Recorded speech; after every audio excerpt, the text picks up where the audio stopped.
The town of Thimblewash stands by the dedicated work of its settlers that help keep the coalition's thriving whaling and fishing industry going. Rime trawlers, a kind of Arctic trout, are plentiful in the depths. Whales, when they can be found further out by those brave enough to leave the shores of the continent beyond the horizon. And in between, sea wyverns. So, sea wyverns are actually the prime target of Thimblewash's whalers, particularly the sponge colored lewdra. 10 foot from tip to tail with this green, yellow, blubbery flesh with these spongy ridge growths on their back and around the neck, with a jaw of nasty teeth for threshing the waters for all kinds of food. Every part of the loot drop has a use here in the frontier. The bones are thick and sturdy, excellent for replacing metal and tool making, other forms of crafting.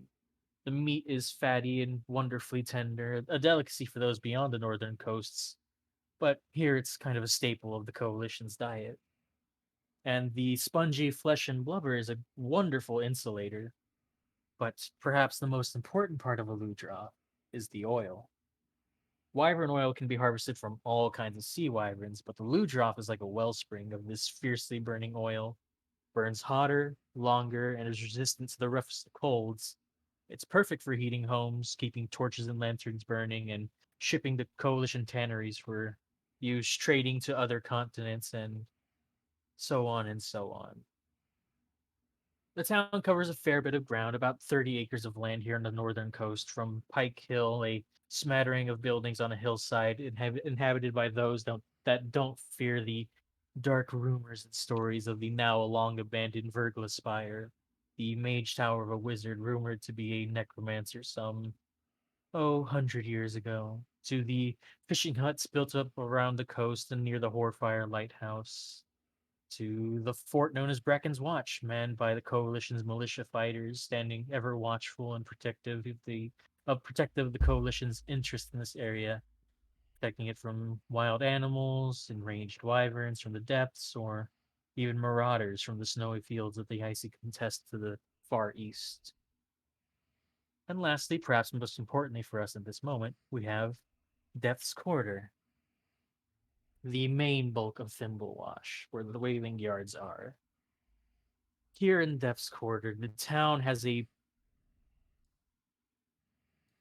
powerful aroma consisting of the ocean, fish guts, freezing blood, and wyvern oil. It seeps into your clothes, the permafrost beneath your feet, and even the wood of the buildings around you. It leaches into everything. It's a lucrative business, but hey, no one ever claimed it would be a clean or pleasant one.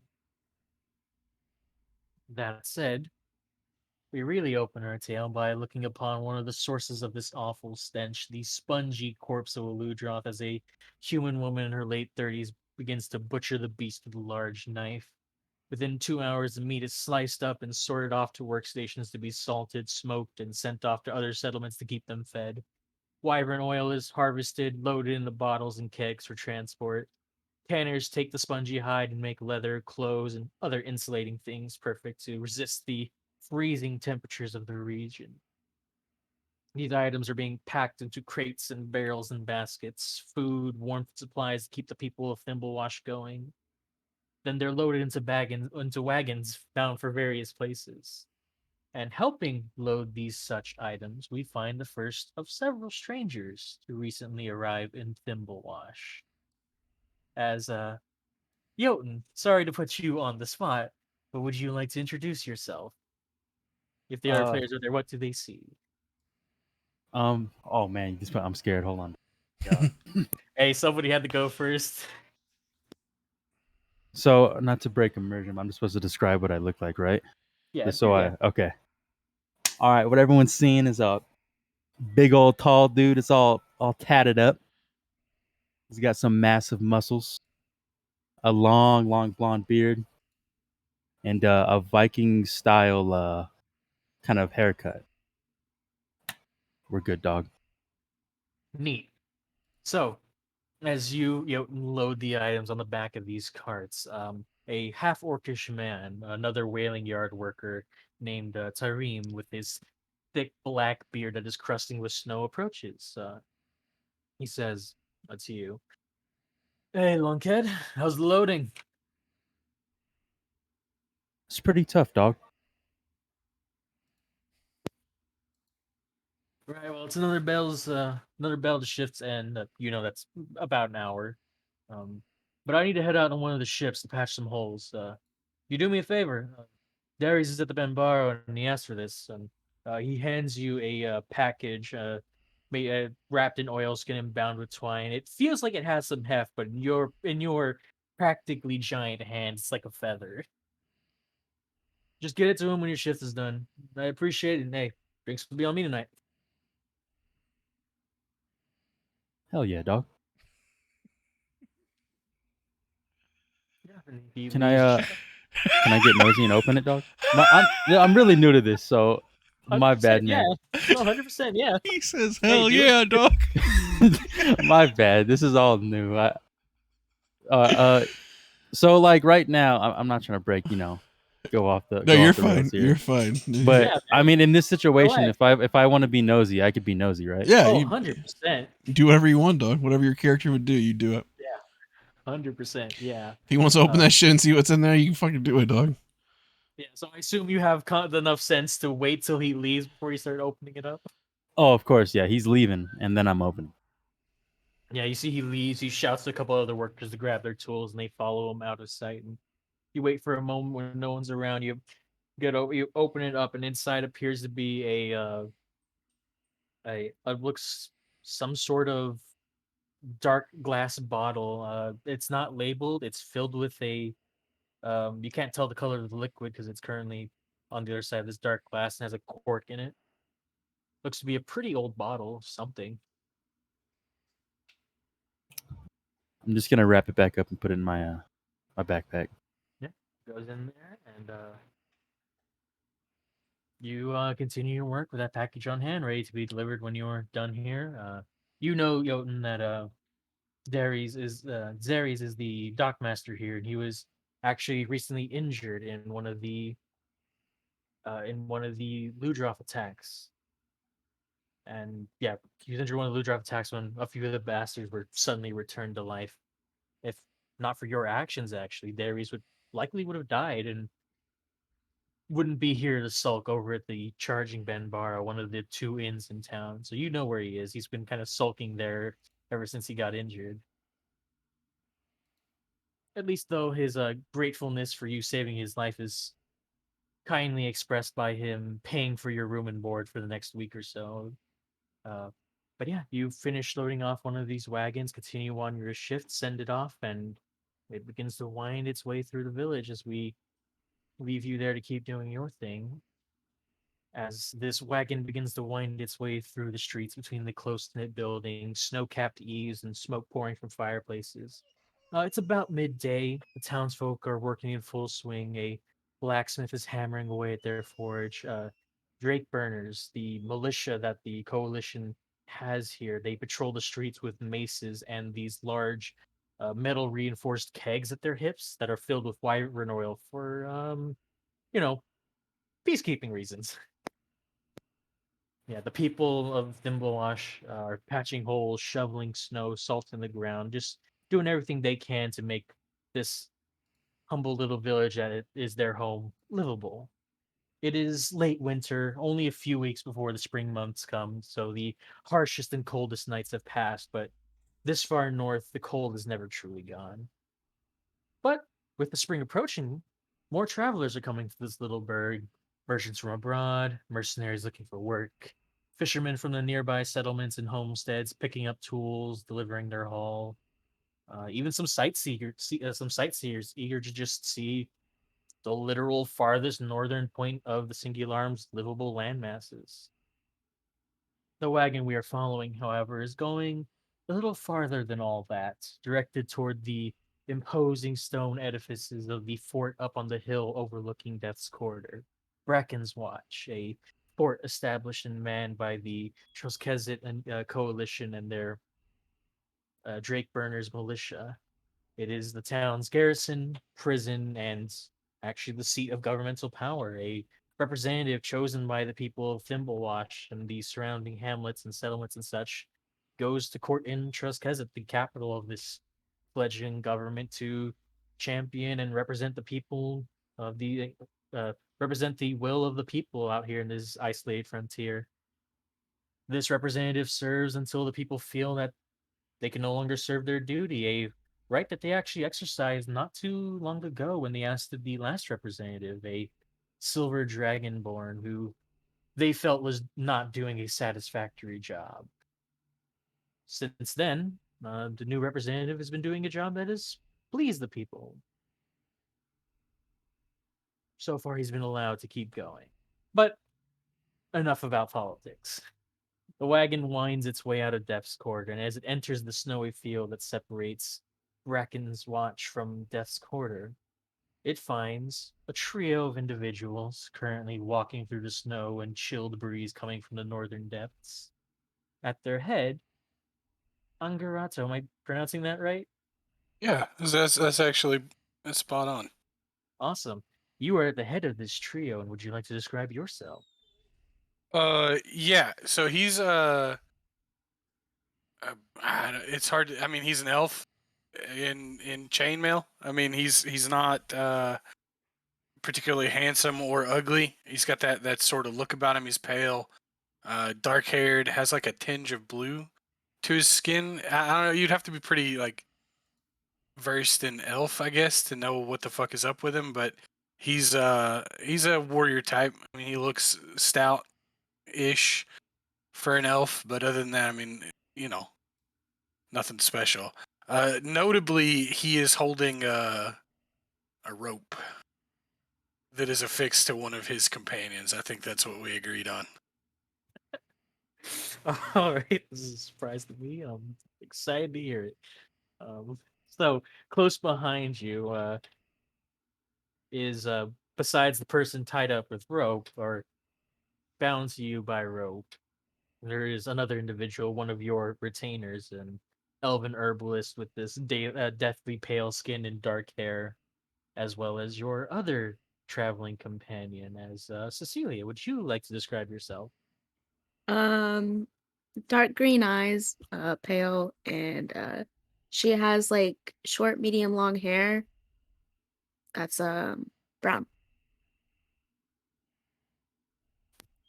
Wonderful. So yeah, the three of you are all walking up towards the fort, having heard of some of the town's troubles and looking to see maybe what kind of reward is being offered, see if you can get some leads on what direction you should be heading in. And the wagon pulls up besides the three of you, and the driver is a human man bundled up twice over in warmed fur and the spongy hides. Actually calls out to the lot of you. They've seen you here before. Mercenaries heading for the fort? Uh, no, Goodman. I'm looking for the constabulatory. No, what are you? The magistrate. What do you humans call the person who does the law here? Uh, I think Captain Wicked Moon usually handles that part. Where can Captain Wicked Moon? You said that. Indeed. Where can that person be found? She's up at the fort. Well, I can take you up there if you'd like. Stop and back. Uh, that's okay. I think he'll like glance at the healer lady and kind of Oh, like he's kind of got a conspiratorial like maybe we don't want this guy involved in this law thing. I don't know. He doesn't look like he's got his mind made up.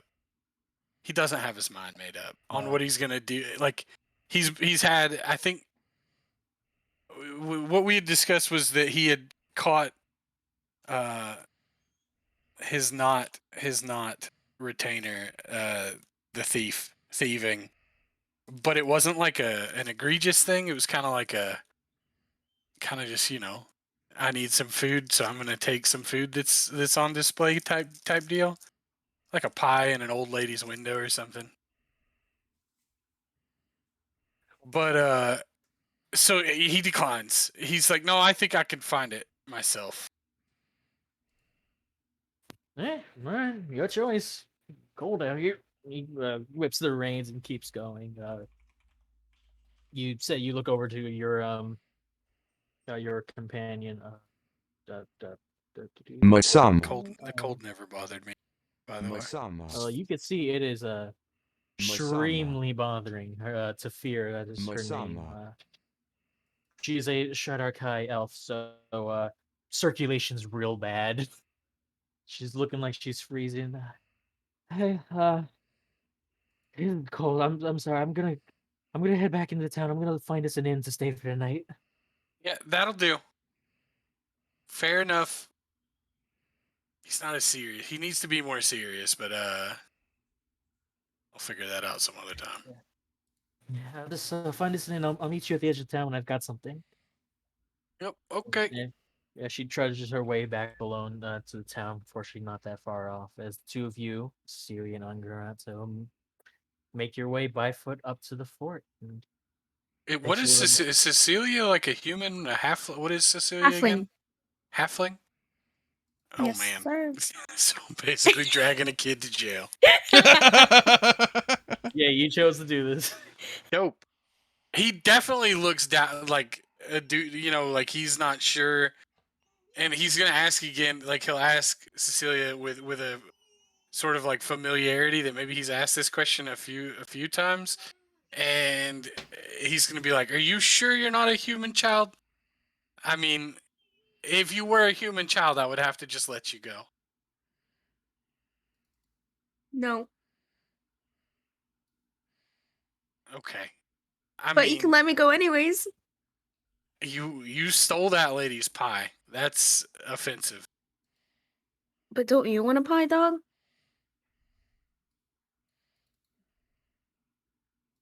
No. Yeah. Yes. Do you still have the pie? Yeah.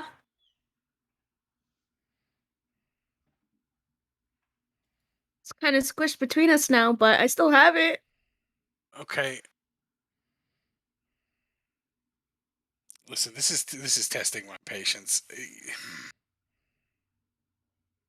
I am pretty hungry, and it is cold out here.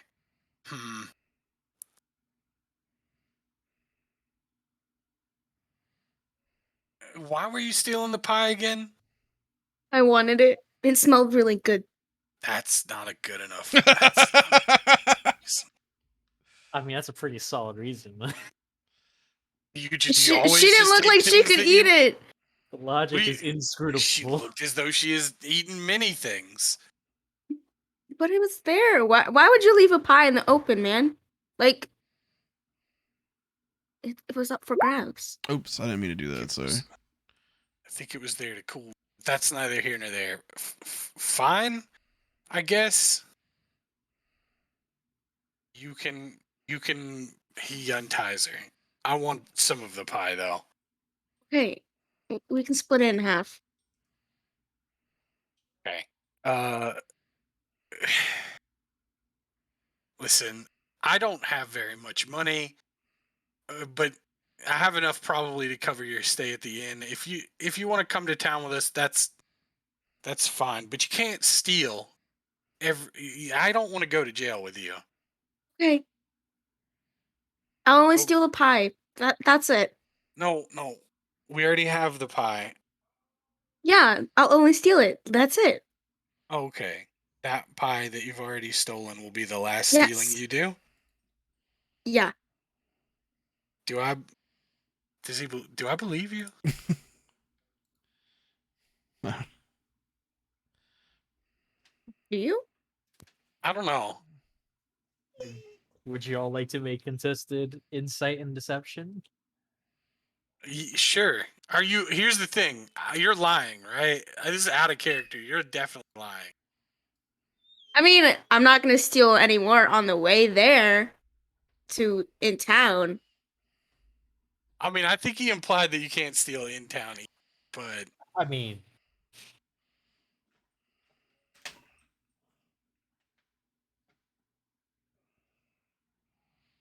yeah. All right. God.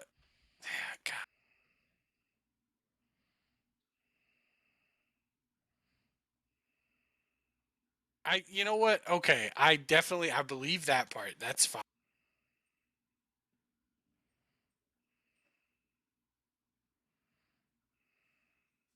Okay. He'll accept that you aren't gonna steal anymore, and he'll just head on. He'll be like, all right, let's go. That one lady's probably waiting for us. And so you continue your march up the hill, and eventually you arrive at the walls, and you arrive at the fort, and it's open for people to come in and out, especially people once you start. Well, yeah, especially once you start asking around for things. Well, since you're no longer here to turn in a prisoner, what is it that you ask of them? Wait. Who am I asking what now? Well, you were originally heading to the fort to turn in Cecilia because Yeah, of I don't think I'm gonna crimes. still. I don't think I'm gonna still go to the. Am I going to the fort? I don't know. I don't know. You tell me. You've I mean, heard, yeah, I in your guess you. short time here, you've heard about, some of the rumors of unrest and fear concerning these Ludroth returning to life and apparently attacking people. But it's up to Right. you to decide if that's really something you want to involve yourself in. I mean, I guess it's a little ways still to the fort. At this point, you're kind of like halfway between town and the fort, so it's really up to you at this point.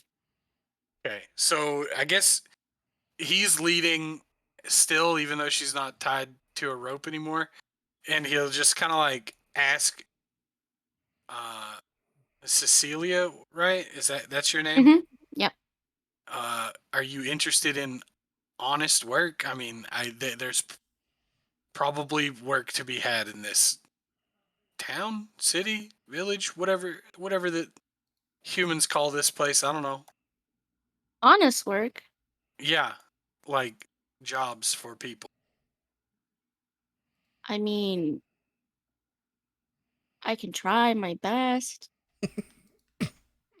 It's not it's not hard to do honest work. I think you just do it.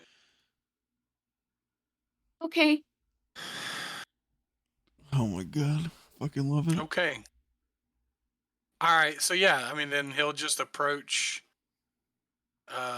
town looking for some honest work. So you're gonna He'll approach the fort and ask about. He'll announce that he's looking for work. all right, yeah, you He doesn't announce, just he doesn't just announce it. He's obviously got a little bit of a thing, yeah, He's a guy. yeah, you're familiar with these kind of folk. You know how to talk your way around Right. them, and yeah, you ask around a bit, and eventually they all direct you over to the captain of the watch, the commander of the fort and militias, a Goliath woman by the name of Quovi Luna Kugate, or as you've picked up from the militiamen under her, they just call her Captain Wicket Moon. Wicket with a T, not a D. Oh, okay. It's the common translation of her last name from giant to common. And Okay. strangely enough, when you do find her, she's up on the battlements overlooking the town, the hill in the town, and she's already talking to and discussing something with another individual, another recent arrival as Rogar Roger. How do I pronounce your name? Uh, I think it was Rogar Neurixius, I think. Got it. I think that's how you say it. I had to Google translate it myself, so. Hey, I write things and I do not pronounce them until it's too late. Anyway, Rogar, you are here discussing things with the current captain. As would you like to describe what Angarato and Cecilia see? Sorry, what was that? Describe yourself. Yeah. Would you describe yourself?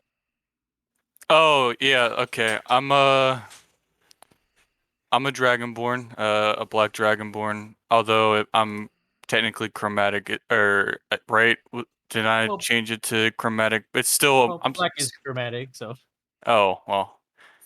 Yeah, he's a chromatic dragonborn.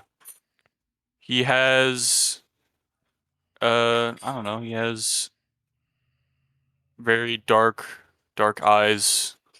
Uh, has clothing that would suit the the weather. Um, he has a halberd and a great sword at his side and back. Um, he has a pendant around his neck.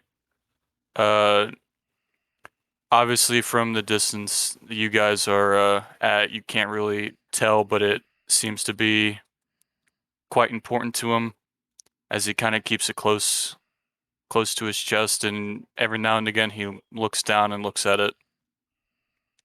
Uh, he has his currently has his arms crossed, talking to the was it Witten Moon? What was her name? Uh, Wicket Moon. Wicked Moon? Wicked Wicket, with a yeah, T. Wicket with a T. Wicked Moon? Okay. Yes. Don't worry. I'm once we get through all the conversation, I'm gonna I have handouts with all their names and what they look like and all that. So there. So yeah, you were describing with her. Oh, You're the you're talking pendant to- is purple. With and looks like something's covering it from the distance you guys can see. I don't know if I should go more into what it looks like, if you but want to. nah, I'll keep it a secret for now until they get closer and if they want to inspect it more. But visibly seen on the great sword are scratchings in Roman numerals, and it's at 5 so far. That's it.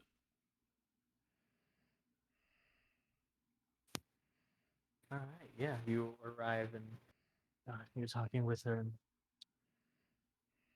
And, What are they yes, talking? What are they talking about? you hear them discussing some matters of the local town. As yeah, she says to you, Roga, yeah, it's just survived the winter, and now we've got a new problem on our plates. My Drake Burners are kind of stretched thin at this moment, fighting new marauders from the contest, and frankly, most of these oil lickers get weak knees when they hear undead. I appreciate if you're willing to lend some aids here and look into this. Some fresh eyes might help. Maybe just what we need.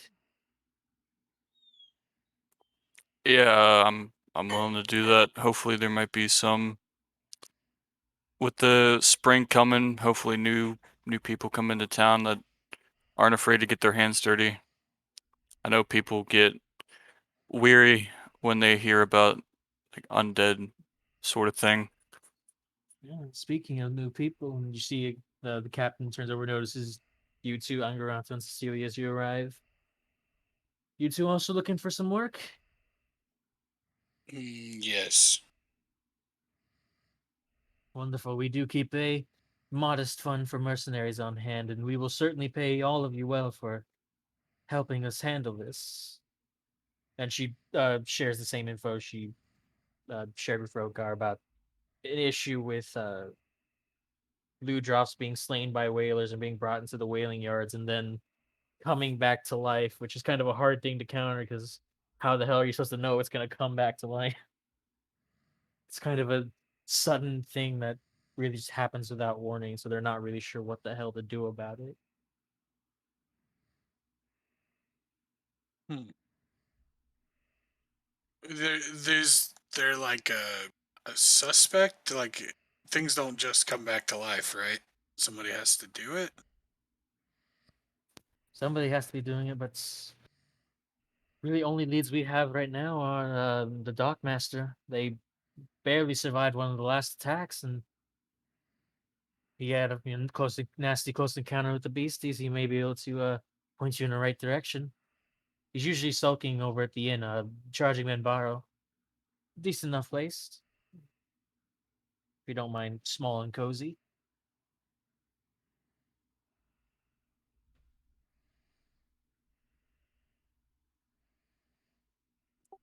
Yeah, I think we can do something about that if you two are willing. Yeah, why not? Wonderful. Yeah, yeah. We can discuss proper payment when you bring me something worth paying you for, but You're all clearly warmlanders, so here, and she has one of her militiamen hand over a pack filled with some gear. Something to help you survive. Check with, find the Benbaro, check with the dockmaster there. His name is Zeres Alnalnath. Ugh, I hate that name. He's the dockmaster and might be a little grouchy and a little sloshed right now. Um, Let me go ahead and share with y'all what she handed you. 'Cause, yeah, you'll obviously have enough time to peek into the bag and see what's in there. Couple of potions, a healer's kits, plenty of rations, and some fire starting materials, as well as a couple of blankets made from Ludroth pelts. So it's extremely good here in this cold weather. And yeah, she sends you all off unless you have any other questions or things you wish to say to her. I think I'm good. Just so actually, where is this happening? Like, what's the? Is it just like creatures that wash ashore? Or you said you mentioned a beast, right? Like, where is this going down? It's mostly happening in the whaling yards in Death's Quarter.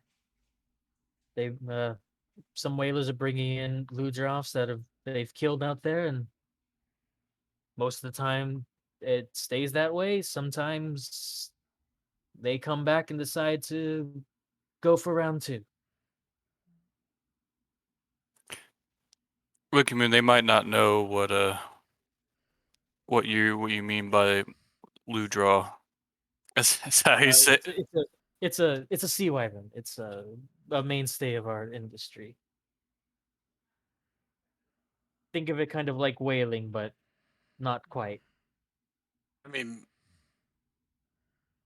okay, so just out of character, in this world, wyverns have like a context of some Uh, sort. yes. There are a number of different kinds of wyverns, and those that tend to live by the sea are generally called sea wyverns because well, they live by the sea. Fair enough. Yeah, they're pretty much the only one that gets named for the environment. Other ones are more just about how they are. Like there's flying wyverns, there's fanged wyverns, there's more brutish, well, brute wyverns. Pretty Right, much but brute they're wyverns. not like in the context of like normal D&D wyverns. It's like monstrous creatures. We would have an understanding of that, right? Yeah. Yes. Sorry for. Yeah. Okay, They would be so like they like would be like they would be more like kind of like somewhere in a middle ground between a beast and a monstrosity. okay. Uh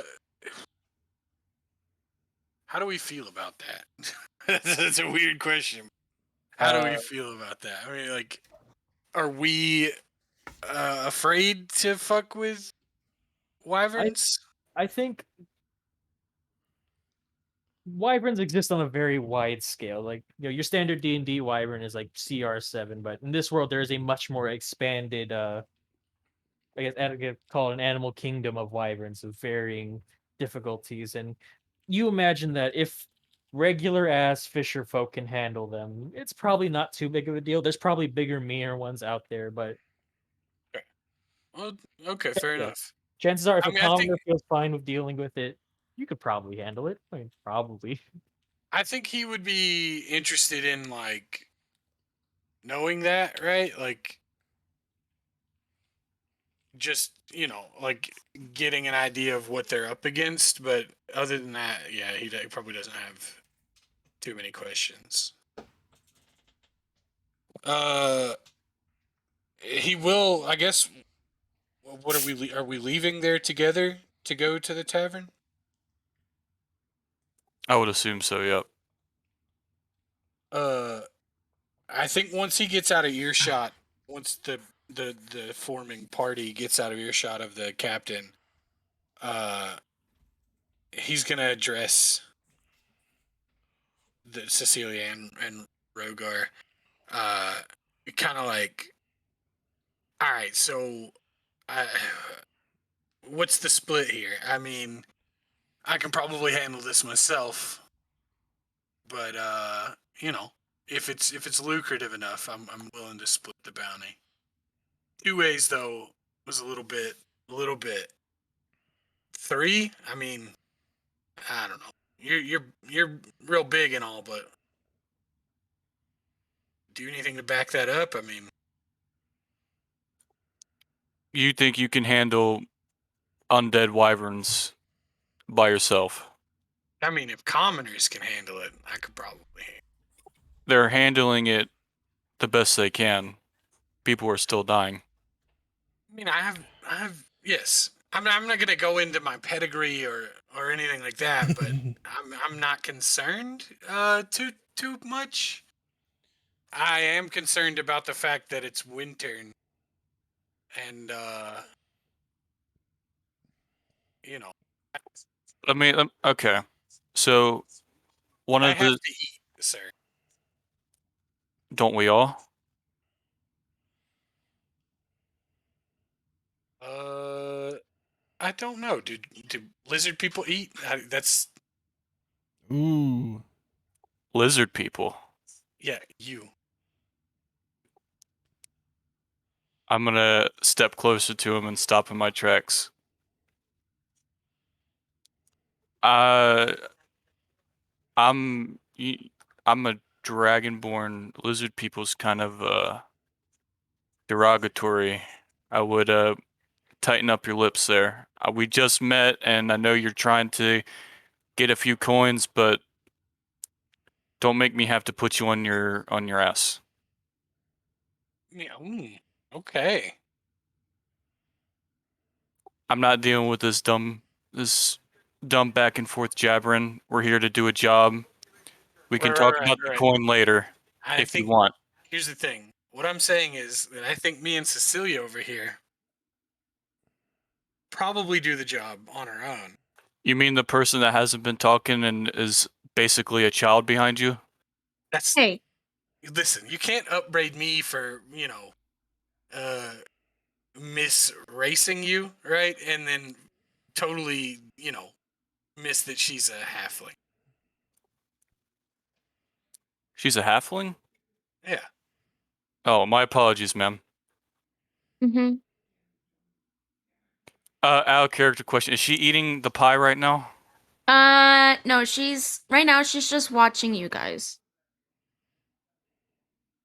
babble at each other. All right. All right. Enough chit chat. Are we gonna keep moving? Go to this tavern, or are we gonna still talk about getting paid before we complete the job?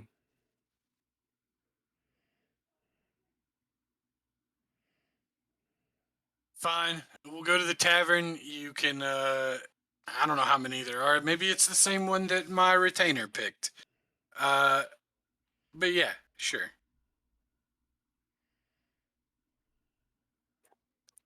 All right, then let's keep moving. Wonderful. So yeah, the 3 of you begin to make your way back into town, and sorry, excuse me.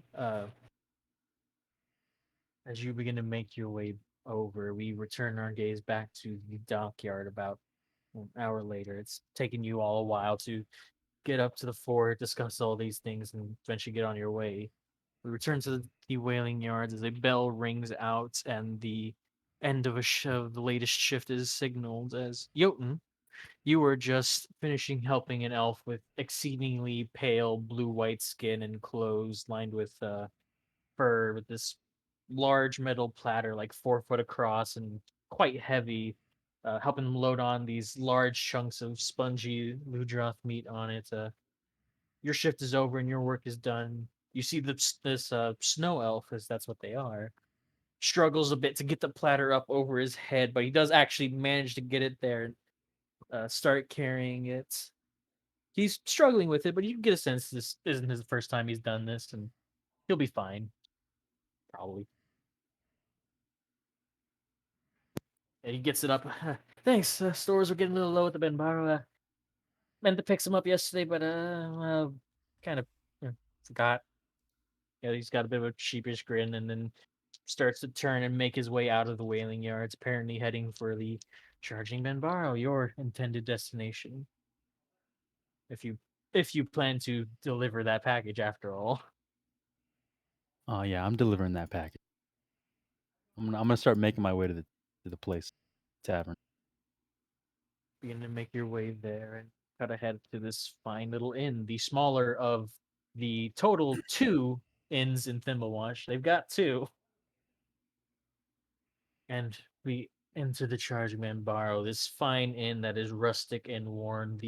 Rustic and warm. The furniture is old and damaged wood with these tanned hide coverings. There's a giant hearth against the wall that has a roaring fire that warms the entirety of the building.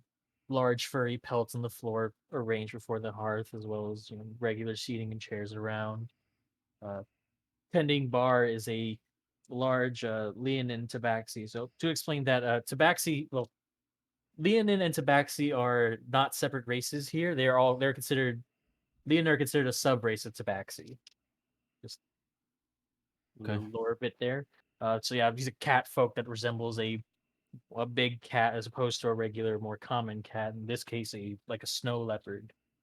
And there's this over the bar, you see there's this giant set of antlers, like some 30-foot wide from one tip to the other.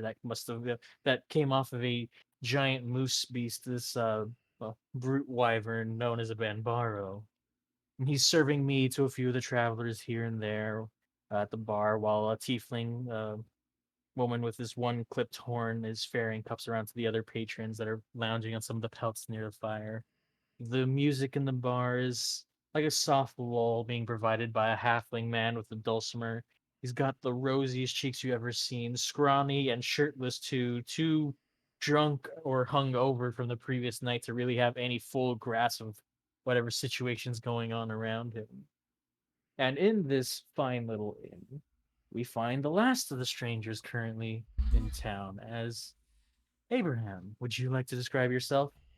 Perhaps what you are doing doing in the inn at this moment.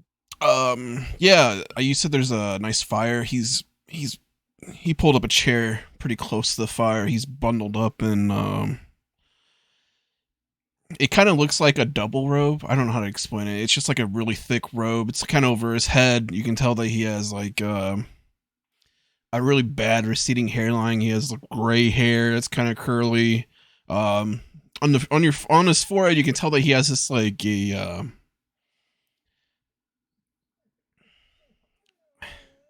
it looks like a flower to most people. It's a tattoo of like a blue flower. It's like a blue that you never really saw. It kind of sparkles if you look at it in a certain light. And as he's kind of like zoning out, as he's just kind of holding onto his staff, looking into the fire, and he has facial hair. He has it's not too long, but it's definitely he definitely needs to shave. Um as he is just staring into the fire, kind of spacing out. He has silvery eyes, and he's kind of like you can kind of tell that he's thinking about something sad. He kind of has a kind of like a sorrow to him, kind of just chilling. So he just just looking into the fire.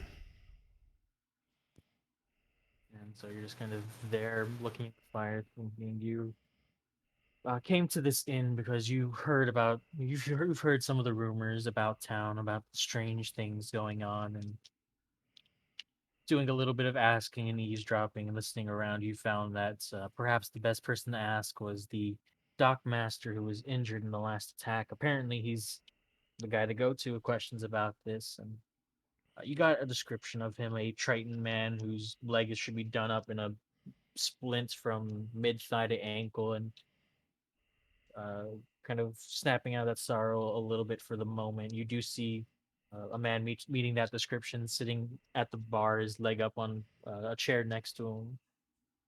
Essentially, in this situation, you're going to get first crack at him if you'd like, before the other people that unknown to you will soon become your party arrive.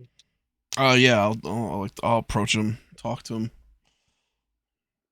Oh, are you the dock master? Yeah, that's me. You can see he's got a few empty cups. It's midday, but he is thoroughly sloshed. Oh, how's you said is his leg wounded or is he missing a leg? It's just his leg. He still has his leg. It's just Okay. wounded and splintered up, probably broken. Oh, how do what happened there? Fucking blue drop just reared up, and bit me in the ass, and then the knee. Then it kind of just threw me into a crate. Damn thing. It said it was dead. Oh, you killed it and it came back after it died? Yeah, I didn't kill it. Some whalers, some snow moths. And whereabouts was this happening?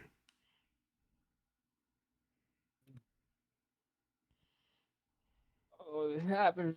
Fucking dockyard. Oh. One more. So he grabs the cup and takes another deep drink, and at this point, let's see who arrives next. At this point, Jotun, you are the next person to arrive. You get into the inn and you see all this, and you see Darius over by the bar, currently talking to this old man. I'm gonna. What was the? Can we just call him Dockmaster? Is that Yeah, Is that easy? Okay. Darius. I'm gonna. Darius. Is that? Wait, is that you Uh, rolling or is that the Dockmaster? It's Dockmaster. Okay, I'm gonna walk over to Darius and kind of give him a handshake, but a handshake that shows we've been through some things together. And then oh, hey, yo. Yeah. Hey, did I thank you for saving me? I'm gonna look over at what was your character's name, Roland? Abraham. I'm gonna look over at Abraham and kind of inspect what he's wearing. Just a long cloak. Thick for the winter time. And then I'm gonna take particular interest in, you said that it kind of looks like a flower on your forehead, right? Or something like that. Yeah. And I'm gonna study that for a little bit, and then I'm not gonna grab it, but I'm gonna try to, I guess, touch it in a way to try to inspect it more. You just grab my forehead and kind of just like it's Yeah, yeah.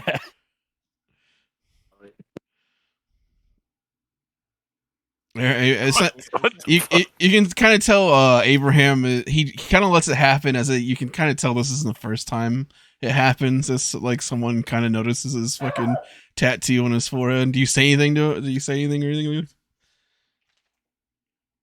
I just kind of look at you and give you a perplexed look, and I'm gonna keep kind of just inspecting it, and then It was it's a symbol of my wife. She passed. how'd she pass? Abraham just kind of looks down and accidents. Should have been a fighter. What? You heard me. Puzzled. What do you mean should have been a fighter? I think he means that. Oh wait, am I there?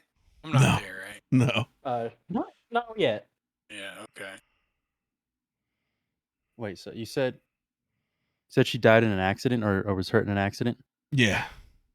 Oh, I misheard you. I'm sorry. It's I'm gonna. How'd she pass? it's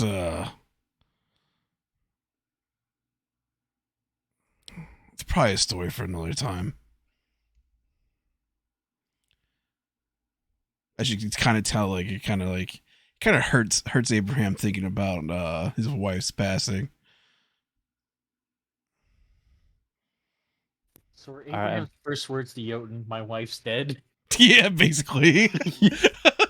As he inspects the tattoo on his Oh, so it's a tattoo? yeah, it's a Or is tat. it It's like- a okay. yeah, it's a tat. I have like it's like a kind of like a magical ink or something they use because it kind of like shines if you look at it. It's like a blue flower. Oh, I thought it was like a real ass flower on your forehead. That's why I was like, huh. No. But I'm kind of just I'm gonna turn away and deliver the package to Darius. Yeah, you pull it out and you hand it to him. Hey, opens them.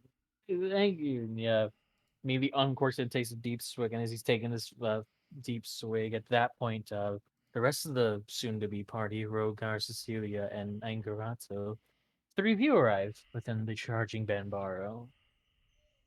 See a Goliath man and an old man currently talking to the dock master. You would have gotten a description of what he looks like before you left the fort.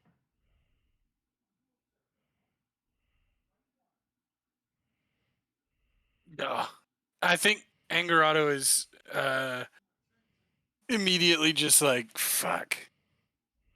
We've got competition. They're talking to the guy, right? Yeah. As much as they can, you see he is just currently chugging this bottle. He is drained. You see he has the definite intent to just drain this whole thing in one go. They're already plying him with alcohol. Pretty sure he was probably drunk before they got to him. Either way, we're gonna have to think of something creative quick. We gotta get in there. We gotta get on this. Hi. A three-way split? You want to make it 5? We have to look out for us. What competition? That's an old man and a giant that works at the docks. I don't know if that's competition. Pretty sure they're just talking to the guy.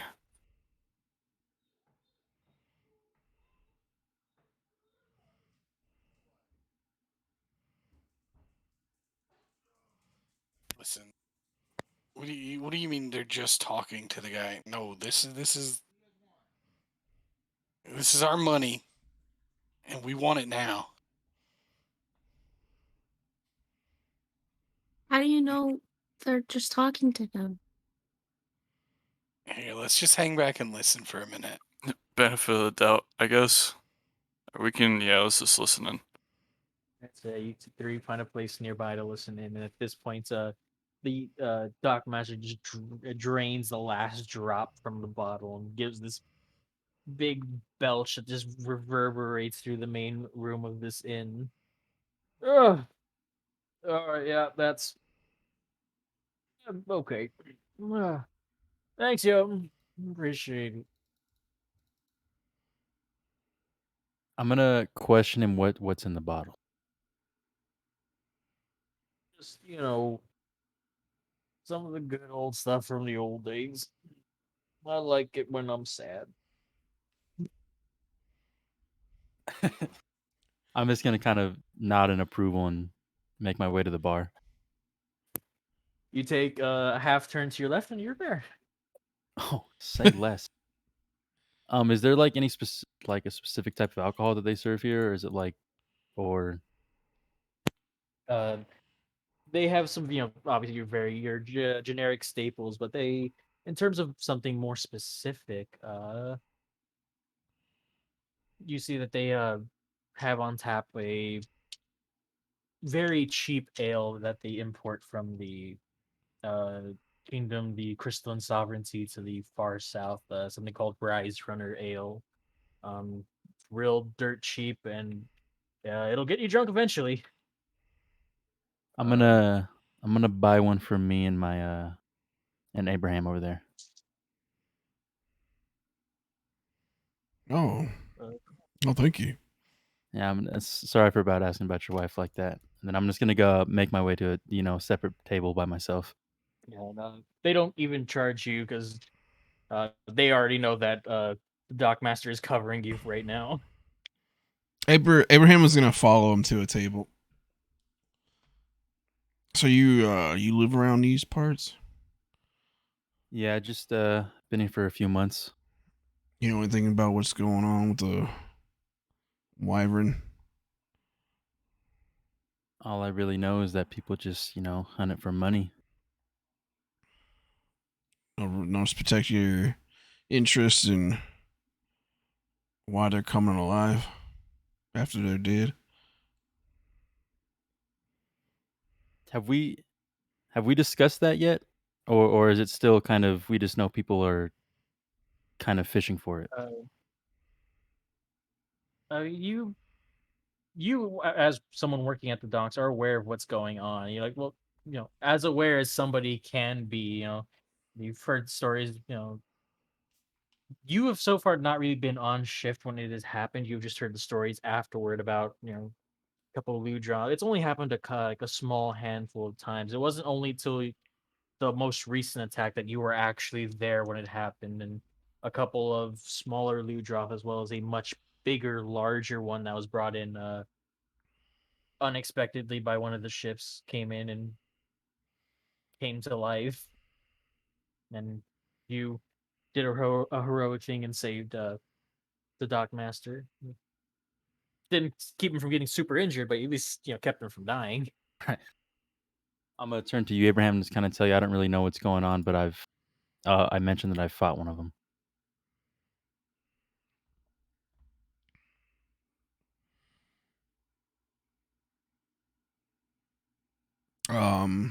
Who has what boat did it come in on? I can't really recall. I just remember hearing the screams for help, and I ran over to assist my friend Darius.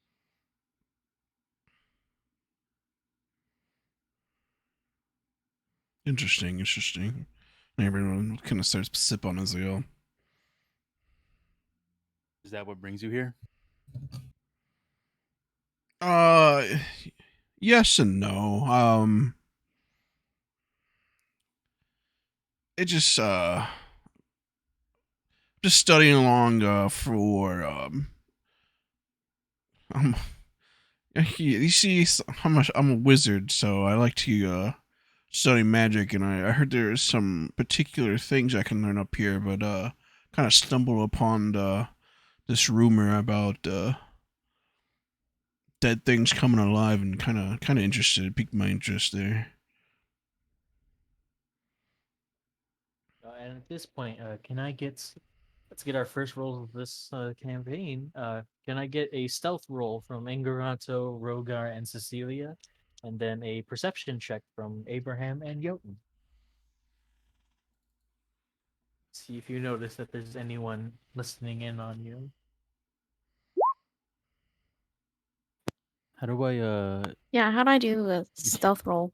You click the skill on your character sheet. Hey, Thank you. You're welcome. Sorry. I got my glasses. What am I rolling for again? Uh, Jotun and Abraham are rolling perception. Everyone else is rolling stealth.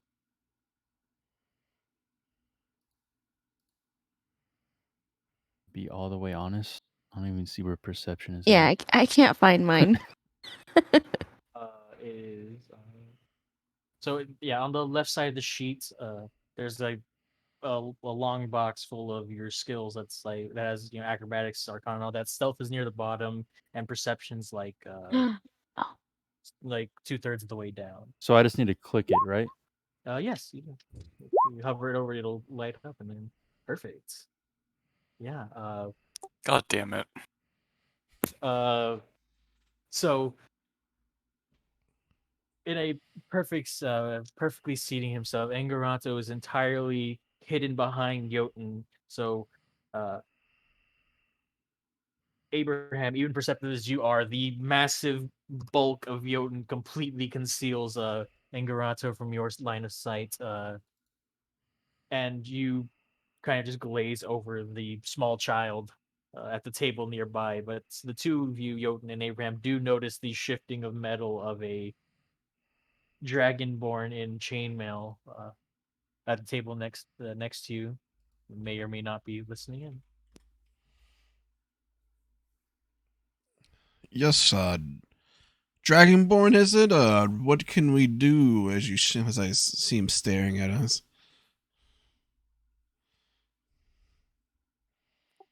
Oh, sorry. I was just I heard about. Tell him you think he's cute. Tell him you think he's cute. I was just as I I ask if I He thinks they're cute. I ask if I can sit at their table. Yeah, come on now. More the merrier. That's no. I gather my things and sit at their table, and I just shake my head at the other. No, the other two are watching. So Grotto will Oh, like smoothly join Cecilia like as he moves to make it look like he was always there, or he was not always there. I guess like he just came in and went to a different place. I don't know if my role will Wait. cover that. can I also roll to see who was shaking his head at? Is that a thing? Uh, that would I say that's a kind of part of the perception check you made. So, are you trying to still sneak up and not be seen, Angarato, or are you just Oh, it's you're he's leaving- just shifting because like the narrative was that Angarado was hiding behind Rogar, right? behind Jotun? Oh, okay, Yeah, okay. Never, yeah, my bad. yeah. You were literally like you were seated at the table, but again because of Jotun's sheer size, Okay, okay. I Abraham, get it. even perceptive Abraham can't see through Jotun, unfortunately. Right. Then he'll just keep playing it cool and tell Cecilia, like, yeah, we don't need to go over there with him. Let's just listen. And if we can hear the clues that they got, we can just dip out of here and we can go get the money for ourselves again. Okay. She nods. As a person that was going to turn a thief in, you really seem thievery yourself. Yeah. Not stealing, dog. I got this tip fair and square. It's theft of information, Hell yeah. theft of trade secrets. But anyway, yeah, Roga, you go over to, you notice you go over by yourself to join the other two. yeah, I overheard that you guys were talking, or I saw as I was entering that you were talking to the dockmaster. What about it? I was recently hired by the um, Captain Wicket Moon to investigate it. I was wondering if you two would be willing to give me any sort of information. Ask away. Uh, was it Jotun? Was it or Jotun? Jotun. Jotun. Apologies. You said yourself you saved the Dockmaster, correct? Yeah, I did. Uh, could you explain in detail what happened? Just one of those things kind of came on the ship, came back to life. I didn't see it happen. I just heard the screams. I ran over there and saved Darius. I So didn't see why it came back to life. one of the sea wyverns came back to life and attacked the Dockmaster. Yes. What's that around your neck? Oh, he grabs hold of it when you mention it. It's family heirloom. It's I've had it since I was a kid. I'm gonna inspect it. All right. I'm just gonna reach over and kind of pick it up. I'm not gonna snatch it off you, but I'm kind of holding it in my hand and look at it. What is it? What is it made out of?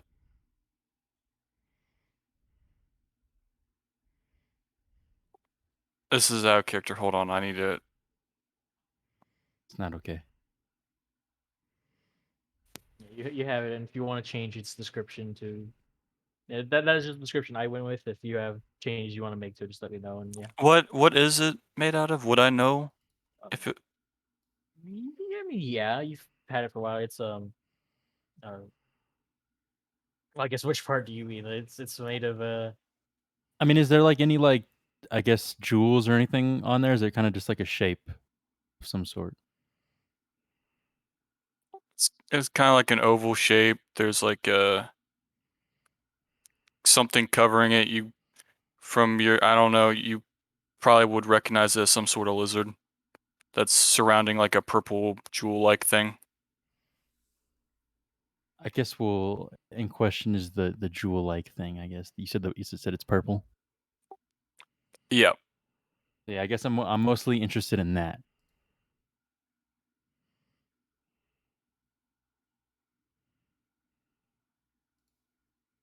You want to inspect that? It's just kind of me being curious, not like an actual inspection, but it's me being, curious about its origins, I guess.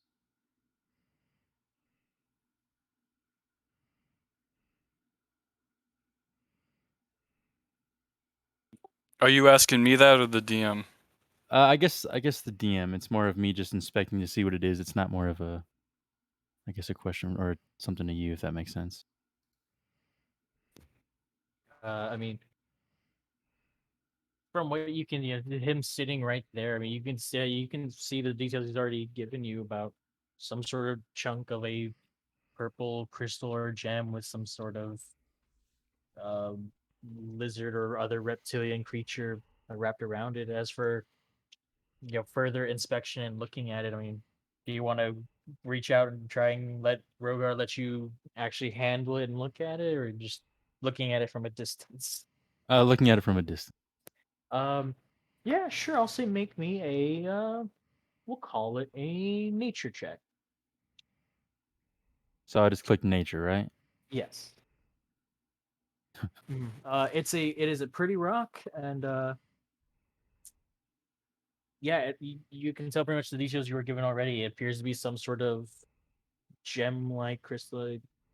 You're not exactly sure what kind of gem it is because lots of different lots of different crystals and gems have different colors, and yeah, that's definitely some kind of reptilian creature on it. I'm gonna let go of it there. Is it Rogar? Yep. Okay, yeah, I'm just gonna kind of let go and just continue on. I'm not gonna say anything. I'm just gonna continue on with what what your questions are.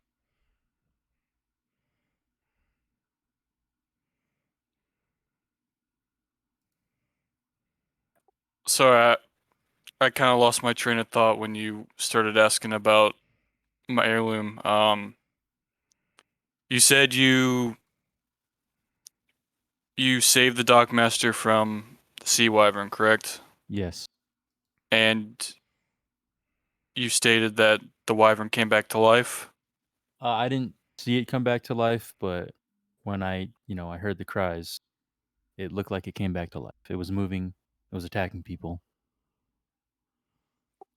And this is the first time that you've seen something like this. Yes, I've heard the stories, but this is the first time that I've witnessed it. Okay. What was the general area where this happened? Just at like the docks, kind of where the bigger ships pull in. I think he was Okay. going to take us and go see it. Oh, you were? Or was the Dockmaster going to? No, Joden here said he was going to, as he looks at Joden. No, I'm not. uh, I see. What's your name, sir? With the. Are you cold? You seem to be very, very cold.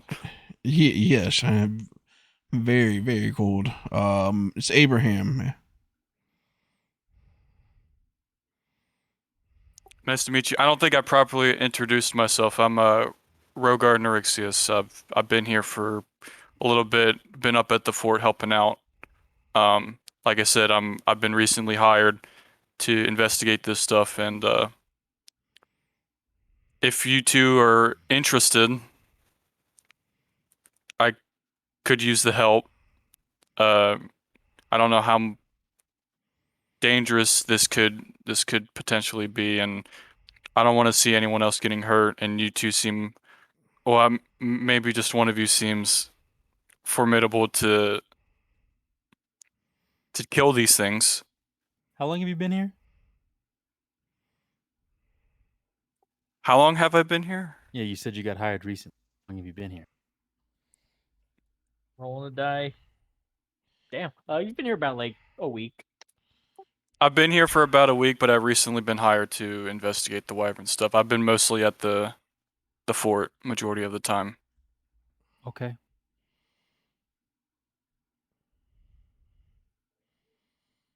You said you needed some help.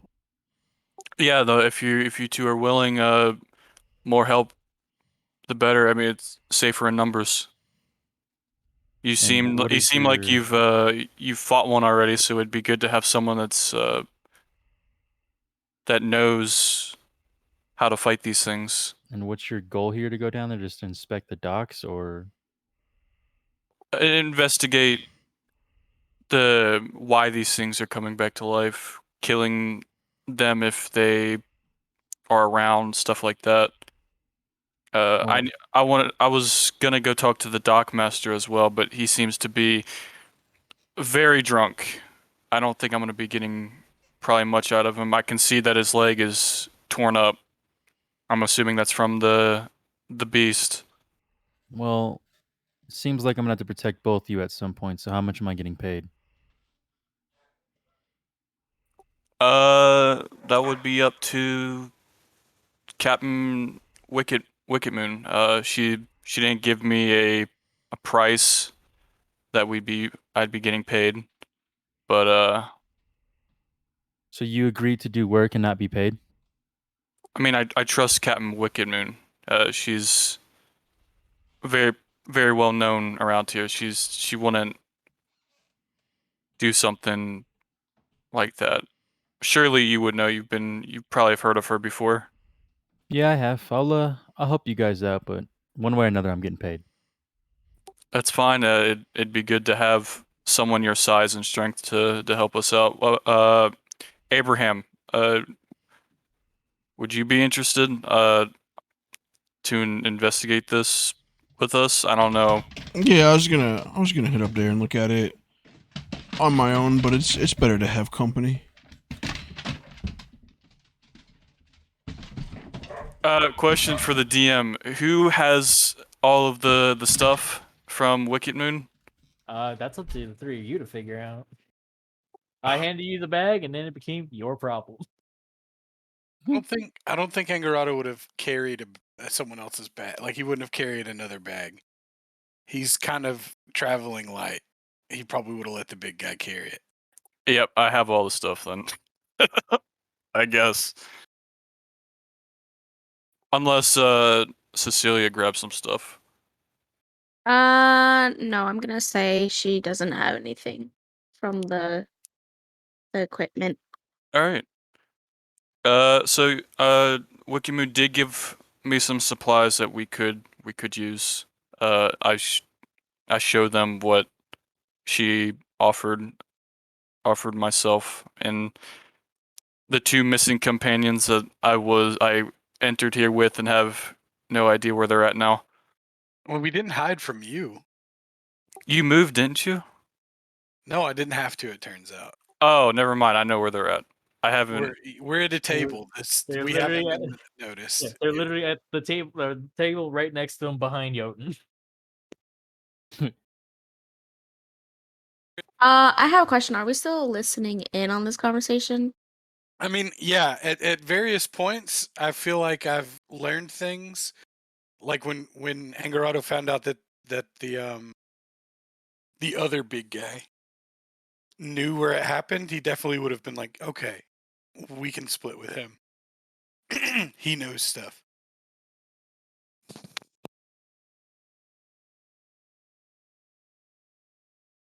Are we gonna just like walk up to you guys and talk then? I don't know. I guess if you guys are you guys leaving? I think it's up to Abraham on how that plays out. Oh, I mean, I kind of left it up to you, but you said Oh, you I mean, were my taking bad. it as Sorry, not Abraham. Rogar. Rogar. Yeah, Rogar. I was just gonna ask what skill sets you guys have. Obviously, I know the Jotun can defend himself. I can clearly see by just how he looks that he's a very strong individual that can probably crush my head if he wanted to. What kind of skills do you have, Abraham, that would help? Oh, I'm just an old man. I'm not gonna lift any heavy objects. That's for sure. No, I mean skills doesn't always equal strength. I mean if you're just tagging along to investigate, I mean that can be just as useful.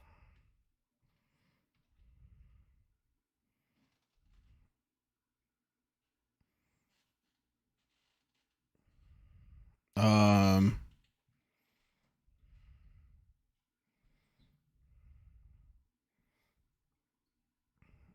no, I mean I'm more in tuned with magic and the arcane ways, so I mean I'd be okay be able to hold my own. All right, perfect. So one more thing I have to mention to the both of you. I do have others that were with me. Um, there was 3 of us. I'm sure I don't know where they're at. They're probably getting drinks or something. But Oh, you came with a party. yeah, 2 others were hired as well.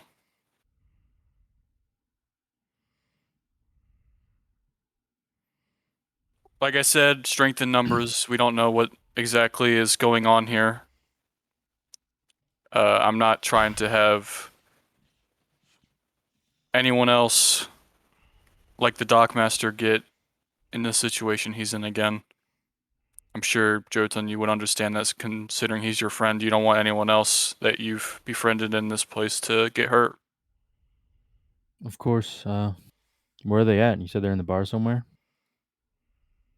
Yeah. They should be around here somewhere. And I think that's when Anger Otter like stands up and is like, "Oh hey, I'm behind you. Uh, very close. Hi, I've been here. This is gonna be.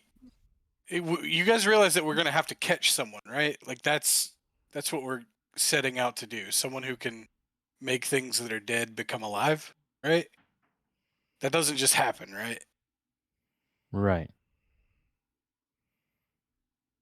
I mean, it could be a numerous things, right? It could be some kind of curse. How is magic is sort of mythical. This is out of character, right? Magic in this world is kind of unexplained, right? Because not a lot of people know it. Uh, it varies. Like real low level stuff, like cantrips and first level spells. Everyone vaguely knows what that stuff can do. Not everyone can do it, obviously. Very few people can do it, but everyone has a basic understanding of how magic is roughly supposed to work. The Right. super high level stuff, that is the actual like mythic shit. But like But shit dying and coming back to life is pretty mythical, right? Like that's yeah. yeah. People have heard stories of it happening, but like so few people have actually ever seen that happen for a number of reasons. Besides, power. 300 fucking gold is a lot to a commoner. We have to believe that like something coming back to life is like Oh yeah, it's not that's something that fucked. just happens, right? Like that's magic. Yeah, that's For magic sure. and it's fucked. Uh, someone has to cast magic, right? It doesn't just happen. Well, I guess it does happen naturally, but like that, no, I don't think so. Who knows? Maybe that's what part of your job description here is to do. Figure out. I think that's what Anger Auto is trying to tell them. Is like, this is complex, and we might be getting involved in something that is very dangerous. and that's why Abraham was kind of like it could be anything. Right, but like, are you guys down with going to fight dangerous stuff? Like, because that might be what we're doing, right? Abraham kind of scratches. It wouldn't be my first time. Okay. Just wanted to make sure everybody was like, you know, aware of what we were signing up for. Maybe we'll get paid well for this kind of thing, though. I mean, it sounds like it might be okay to have. How much are you getting paid? Uh, we didn't agree on a payment. So you're telling me all you agreed to do a job, but no one talked about money. Well, I mean, Hmm. I thought a lot about money, and I told this large man, dragon person, as he's informed me, Rogar. Rogar, right? I told him that, we should consider how many splits we have. Can we have no more than 5? Is that because it's going to be something, right? It's not going to be nothing. I mean, it could be nothing Didn't if the you guys didn't like agree to anything. Isn't there the like a no, go ahead. isn't there like an accepted rate or something? Like I don't. How does that work? He doesn't know. He's trying to fuck with you. Basically, we didn't agree to get paid. He finally just says, "It's like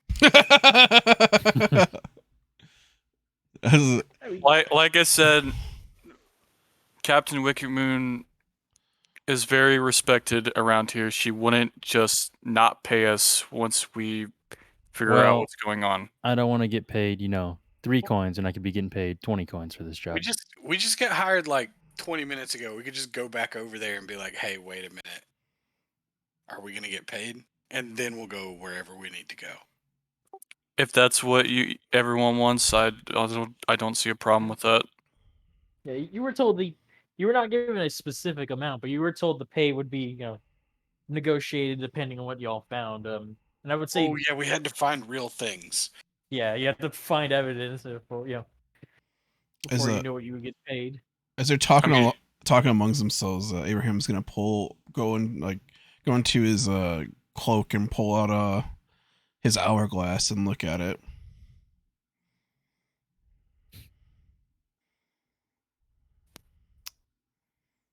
What?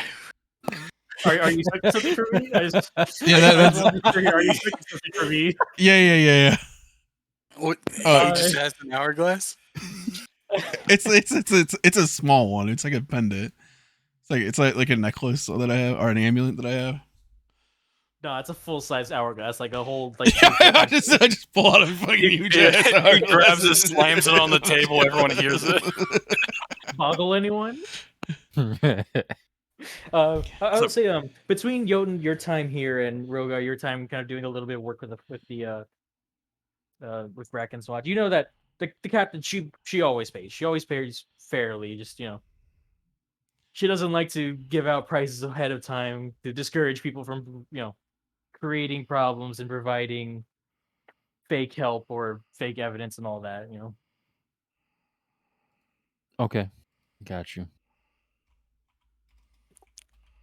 I would probably, the best course of action here would probably be maybe try to see if we could potentially find another one of these sea wyverns coming back, kill it, and bring it back to Captain Wickedmore. Wouldn't that be enough for evidence to get paid a little bit to ease your worries, Jotun? Yeah, I suppose that could work, but can any of you guys fight, or am I going to be doing all the fighting? I mean, I don't have these weapons for nothing. All right. Well, I'm ready when you guys are. I mean, I'm just speaking for myself. I'm not sure about the rest. I'll kind of gaze around the room and see if Oh, anyone has fuck. any weapons. Shit. Dorado is like openly wearing a sword and has a bow strap.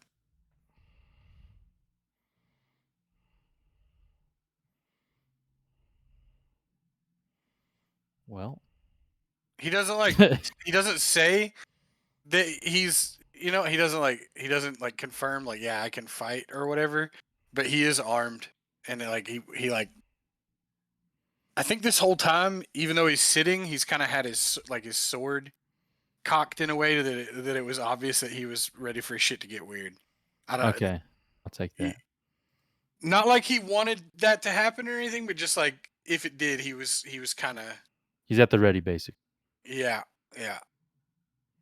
But So I mean, I think after he presents himself, it's very evident he's kind of military like, I guess. Okay. In his movement and stuff, he seems like a soldier. Actually, Like yeah, yeah, it's like well oriented with weapons and things like of he that just nature. carries himself with like a deadly. No, that's some fanfic writing right there. But yeah, he carries himself like he's willing to fight, right? To do Okay. violence. But yeah. So he doesn't volunteer that information, but he kind of tell, I think. Does he look like somebody who would steal a pie? Hey, Absolutely not. He doesn't. We don't know what Cecilia's doing. What is Cecilia doing? I think no, right now she's like looking around. She noticed Abraham bring out that hourglass around his neck. Um she's not thinking about stealing it, but she like it definitely like caught her attention.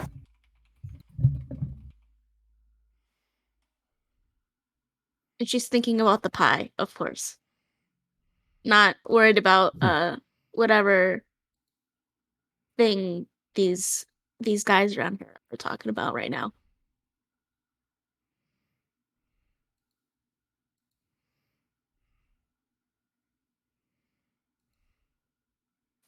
All right. So what is y'all's plan? This hastily forged and for the moment holding together party. I'll leave that to you, Rogar. I'll kind of look for you as I guess a leader since you're the investigator at this point.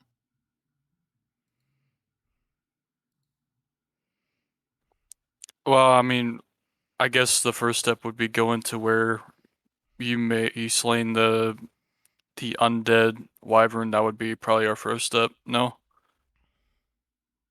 Yes, you would. All right, you lead the way. All right. Is everyone ready? Everyone ready to go? Everyone has their things.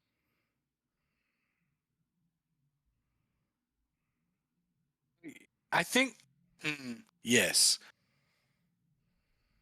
Angarado hasn't found his retainer, but I don't think that he acts. Sorry, yeah, check over that. Yeah, they met you in town, and you're staying here, the Treasury Men Bar. Your rooms are set. Yeah, to make it easy for everyone, for all of you, you have rooms here, and whatever reasonable arrangements you wish for the next week, prepaid for, not touching what gold y'all currently have. Oh, okay. Yeah, okay. Well, then, yeah, he's ready. He'll let them know he's ready to leave. He's not gonna like take his retainer with him to Obviously, they're not going with you. yeah, to possibly die town or whatever. But he does talk to him. But then he's ready to go. Yeah, you find see Tafir is over. We'll probably actually be in one of y'all's rooms right now, or in her own room. Fair enough. I don't know that I guess is it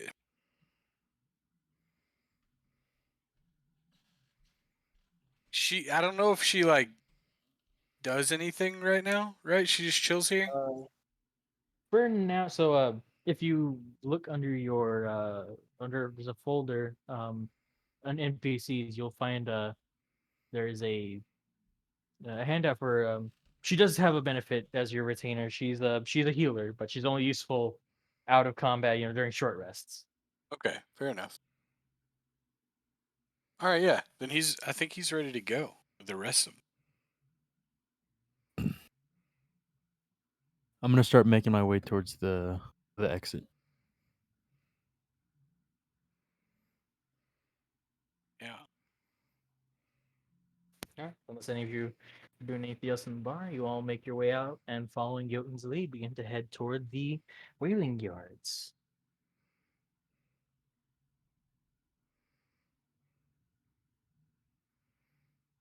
I'm gonna lead the group, but Rogar in particular to the exact dock the exact dock where it happened.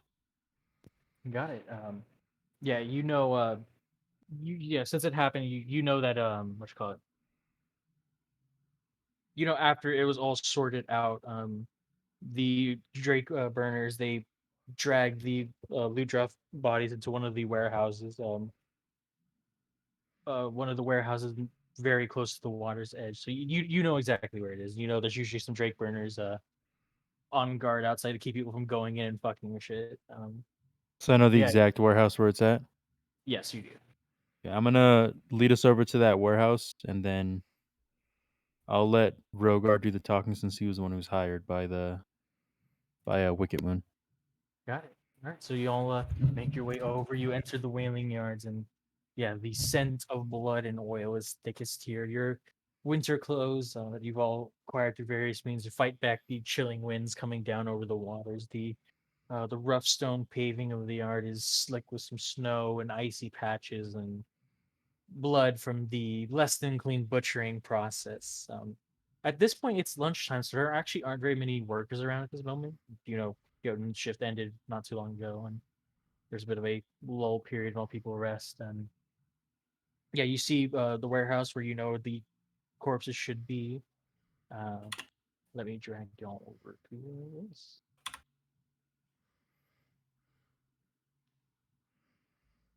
Yeah, as you all are making your way through, the docks are quiet, and as you're approaching the warehouse, you notice there's supposed to be a couple of Drake burners on guard. No one there. No coalition soldiers watching. The door to the warehouse is slightly ajar. I'm gonna turn to Rogar and I'm gonna say, Rogar. Usually a few guards out here, so this is strange. It's up here at the top. What was that? Just like this is the warehouse up here. Oh, okay. You said there's usually guards around here? Yeah, there's usually 2 to 3 that are guarding the warehouse.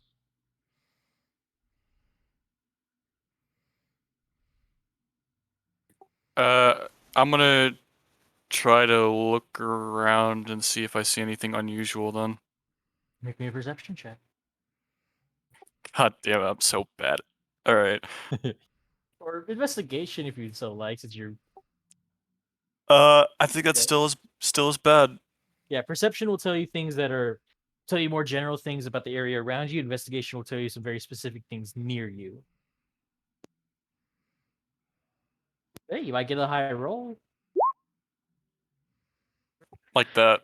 You get a nat 20, and as you're kind of looking around Rogar, um, trying to look around, you kind of turn your back to the door to survey the warehouse. See if they just wandered off or were looking into something else. As you turn around, you hear from behind you on the other side of the door a low snarling sound.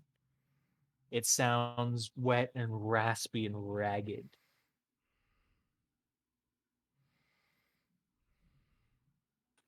How far is this, you said? Like on the other side of the door? Yeah, on the other side of the door. You tell me how far away you decide to be from the door. We'll say max of 15 feet. Uh, I'm gonna use a divine sense, if that's okay. Oh yeah. Um, you use a divine sense, and you get a very distinct sense of undeath near you as the door bursts open, and out comes a Ludroth, a sea wyvern, full adult, as I said before, 10 foot from tip to tail, but you see it looks wrong. It is wounded. It has these long gashes and piercing wounds from harpoons. Blood is oozing out, but it is like black and gooey, coagulated and freezing. You see the maw opens and snarls. Broken teeth coated with ice formed from its frozen saliva. As I need everyone to roll initiative. You noticed it with that nat 20, so it will not get a surprise round on you. You can all sort yourselves, anywhere around this space or within the dockyard. So I'm assuming some of you might have spread out a little.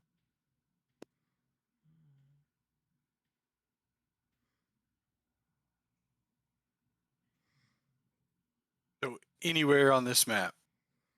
Yeah, wherever you decide to go. Where were we coming from? We're coming from a bar, right?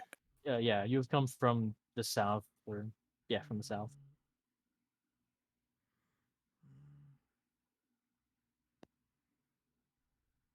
So you can just if you go over to your character sheet, if you just highlight your name, you can drag it. You click and drag it out onto the map, and it'll put your token there.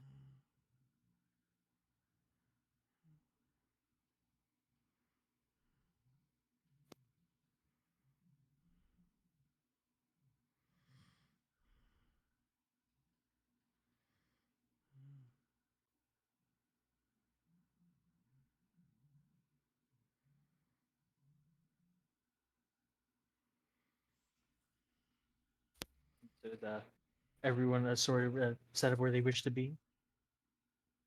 Oh, Wait, we're at. how do we do it? So yeah, you go over to the journal and you go over to characters, and where you can see your name, you click on your name and drag it out onto the map. Where everyone else at? Where's everyone? Is everyone down at the bottom right? Is that where everyone's at? Yeah.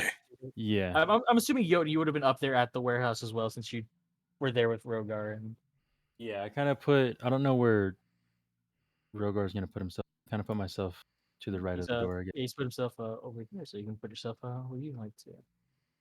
Yeah, Nat 20. Y'all know where y'all will know where the Ludroth is starting its turn, and from there can sort that. Yes, I will. Yeah, and once y'all are figuring that out, just go ahead and click on your token and go to your character sheet and click on initiative. Ooh, that's good for it. So is initiative on Initiative? a Yeah, kind of you'll see it's at the top of your sheet around the center. And you just hover over initiative and click it. Ooh. Well, wonderful rolls, y'all.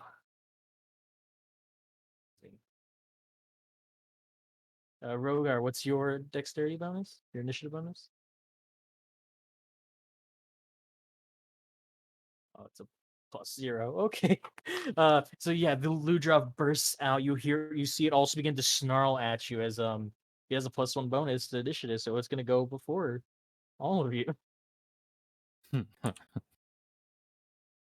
And it's gonna go ahead and you were right there, Rogar, so it's just gonna rush up to you and take a bite. You see it come at you, you know what? No, yeah, this is going for a charge. It's gonna just see it just throws its whole body toward you. It's gonna try and headbutt you. Ooh, does a 17 hit? Does 17 hit you, Rogar? Oh, sorry. Yes, it does. All right, wow, wonderful. It throws its whole body into you, knocks you back a bit. You take 4 points of bludgeoning damage. Yeah, this full snarling beast just rams into you, full body strength. That is its turn. Rogar, it's your turn.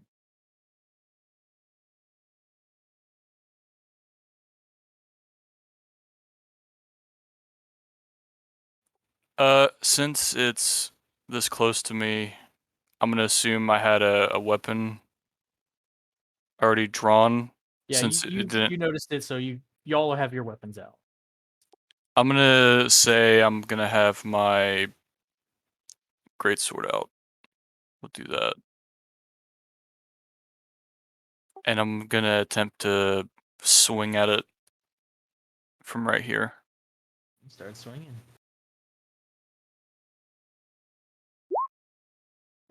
23. Yeah, that'll hit.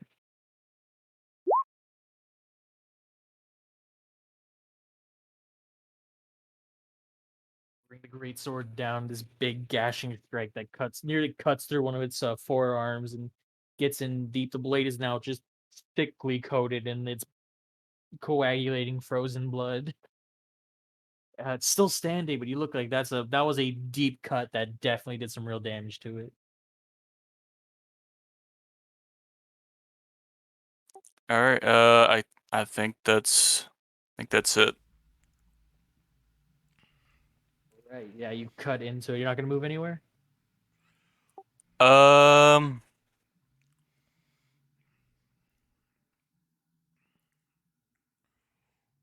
hmm.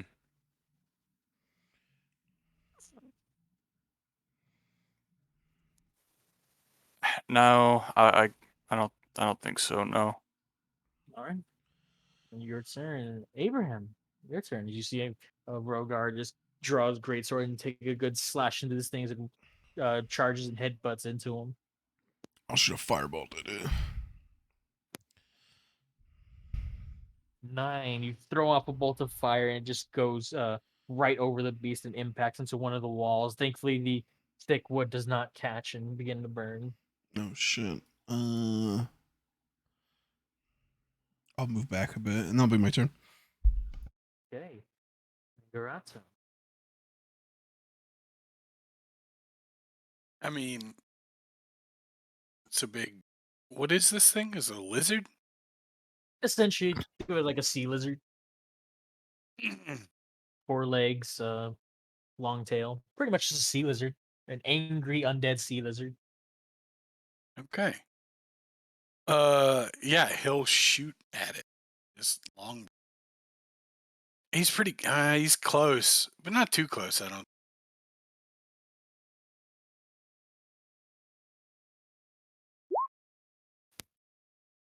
22. That'll hit. Or your damage. Yes. I'm Yeah, a level 1 fighter. That's all I do. Hey, it's something. Yeah, you take another shot at it. Only it gets like a. It ends up piercing through some of the spongy growth that's still on it. You see, it was in the process of being cut off, probably when they brought it in to be butchered and when it was resurrected. But there's enough spongy growth there to slow the arrow and keep it from doing worse damage to it. That's all for you. Yeah, that's it. He's not gonna like step back or anything. He's kind of close to it, right? Yeah, you're pretty. Yeah, there's some wiggle room for you to get around without getting too close to it, but you are Uh, definitely pretty close. I think he'll stay there. So that's my turn. All right. As you decide to hold your position here, as the blue drop is more focused on Rogar, uh, Jotun, you over there you hear a splashing of water on the dock, and Engarazzo, you hear sounds to be like sound of slithering on the stone near you or behind you, as a couple more Ludroths appear. These look smaller, not quite fully developed, and they similarly do look like they're in a state of undeath as some other friends join the fray to make this interesting. One's gonna rush up towards you, Jotun, and it's gonna take an attack. So he just rushes out to you to bite. Does a 5 hit you? Is your AC 5 or less? What is my AC there, sir? If you look at the top of your sheet, it should be there. The armor class? Yeah, the armor Uh, class. Yeah. It's a 16. Yeah, it does not hit you. There's few people in the world that would be hit by a 5. As it just comes up and takes a bite at you, but it's undead, freshly resurrected. Its bite is entirely off. Its death perception's fucked. It just took the bite like while it was still like 3 feet away from you. That's Okay. its turn. This one's gonna come up to you. You have to take a bite as well. Does a 12 hit you, Angarato? Does not. Similar issue. Freshly resurrected. Things are weird. Takes a bite at you. Does not hit. Those are its turns. Jotun, it's your turn. Is this younger looking undead Ludra rushes up and tries to bite you, but horribly misses? I'm gonna attack it with my great axe. So would I click the great axe? Is there something else that I should Yes, you click? do click on the great axe and it'll roll your attack, and if it's high enough, you'll roll your damage. 10. Uh, straight. Funnily enough, a 10 is what these young Ludroff's AC is, so that hits. So go ahead and click on. If you go over to the roll chat, you click on Great Axe, it'll roll the damage for you automatically. Right, basically. Oh, I see. Just like that. Yeah, 8 points of damage. You cleave your axe down into it, just almost getting through most of the spine, didn't this nice deep cut into it and spilling some of that more of that black blood on the stone beneath it. That looked like it hurt severely. Still standing, but you definitely hurt it. Can I attack it again, or am I? Not yet, unfortunately. Level 1, you can only do so much, but you can definitely do some good stuff. So at this point, all you have left is your movement and your bonus action, which as a barbarian, I believe you can use to rage at level 1, which makes Bro. you tougher to kill and I think gives you a little bit of extra damage. Last for the whole encounter, or just for that turn? It'll last as long as it continues to last. So rage is a little weird. As long as you keep attacking or getting attacked, your rage will keep going. So it's great when you're in the middle of a thicket of enemies that are all trying to kill you, like this situation. You know what? I'm gonna use it. I just click on Okay. rage, correct? Yeah, you just you don't even have to click on it. It's nothing to worry about. You just bonus action, you activate your rage. You're raging now. This is your first encounter. I'll be kind. So normally you want to rage before you start getting into your attacks because you get a bit of a damage bonus. If I remember correctly, I think it's 2 at first level. You get 2 extra points of damage on your melee attacks. So that 8 would become a 10. And then would that take my second turn? So I'm basically done, correct? Yeah, you still have your movement. You can move around a bit. I'll just say if you move too far away from creatures, sometimes they'll get attacks of opportunity where they'll get an attack against you and they might hit and hurt you. Yeah, I'm gonna stay where I'm at. Not move. Awesome. So yeah, you stand your ground as you slash into this thing. And Cecilia, it's your turn. You a little further away from this, but you do hear the sounds of uh, combat as swords are drawn, bows are fired. What would you like to do? Am I allowed to move? Absolutely. You're allowed to move up to your movement speed, which I think as a halfling is 25. So you can Yes. move up to 5 squares. Okay. I just drag it? Yeah, you just drag it as you wish. Oh crap. Move up to 5 squares. My thing's moving.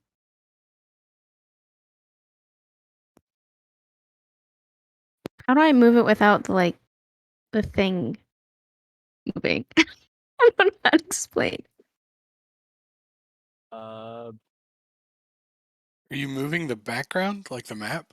Like the map just is moving itself when I move my little oh, that token. happens. That happens sometimes when you're zoomed out really far. You'll want to zoom in a little bit more. Oh, let me. Okay. The map gets real finicky when you're zoomed out too far. Oh, it's still doing it. Crap. I'm so sorry, guys. No worries. I think if you just tell me where you'd like to move. Yeah, I just want to move up around this corner, just a little bit by the corner, so I have sight of like where everyone's at. So I think you were here. We'll say you were there. So just want to move up. Get to like there. If that's what Yeah, you'd like that to do. sounds good. Yeah, you get around the corner. You see this area here is a raised space. Some stairs up to a workspace, and you get to there, and you can see these loot drops and stuff. They're too far for you to take a melee attack right now, but I think you do have a bow you can use to take a Yeah, I range. was gonna say I want to try doing a range shot. All right, you can. I think short bow range is ideally 80 feet, so I'm pretty sure they're all within that range. I'll say given the size of these creatures, the one by you can attack any of them, but the one by Engarato is gonna have some cover. The other two will be nothing to worry about. You can just hit them normally. Okay. Um. So I'm gonna hit the one that's closest to me. We'll try to at least. Right on. So yeah, just click on short bow and you roll your attack. 18, that'll hit. Uh, yeah, you are a level 1 rogue, so you get sneak attack on that because Jotun is right next to it. So you get to roll your normal short bow damage. You can just click on short bow in the text chat and it'll roll the damage for you, and then ooh, nothing like minimal damage. And then level 1 rogue, you get to add your sneak attack, which right now is 1d6. So you can just roll a d6 and How you do I get do extra that? damage. There's a number of different ways. You can either in the text chat put /roll 1d6, or on the left side of the screen there'll be you'll see a dice icon on that hotbar, and it'll pull up a dice roller. Ooh, well, Pain. pain. It's been a while since you've used a bow. On It's your, been a while, and you're go ahead. yeah, it's been a while, and you pull the bow back. It's a little bit the string is a little stiff and frozen. The bow is not quite acting exactly you want it to, but you do manage to fire true and get a strike into this thing, and it's the least amount. You feel it's definitely the least amount of damage you could have done, but it's damage. I was gonna say, right on the bottom of where, like under below where it says sneak attack or your bow attack, it should have sneak attack that you can toggle off and on. It's like a little check mark box. Yeah. Global So damage in modifier or the something, right? yeah, in like the center row of your sheet below where that sword that short words short Oh, I sword. see it. Okay. You Yeah, can if you turn. just click that on, it'll roll your sneak attack damage. Yeah, Okay. so you don't have to Part roll the of the- d6 every time. It just automatically rolls it for you. Yeah. I know some people like to do the separate rolls. I don't personally, but then again, I also roll physical dice, so it's the whole thing. Yeah, so that is your movement. That is your action. I don't think you have any bonus actions right now, unfortunately, to make use of. As far as I'm aware, anyhow. So will that be all for you, Cecilia? Yeah. All right, and yeah, if any of you want to do try and do something strange and not normally on the sheet, just let me know. We can sort out what kind of action that would be. Back to the top of the initiative. It's the Ludroth's turn. It's gonna take this time. It's gonna you see after it charged and headbutted into you, Rogar. It's gonna take a swipe at you with its claws. I don't think that's gonna hit. Does a 9 hit? No. I thought not. It takes a swipe and the claws just graze along the outside of your armor, but you can see that the claws have this besides the wounds and the black blood. You see there's this other strange kind of like thick frothing sea foam along the claws. Something probably don't want to get hit by. As it's your turn now, Rogue.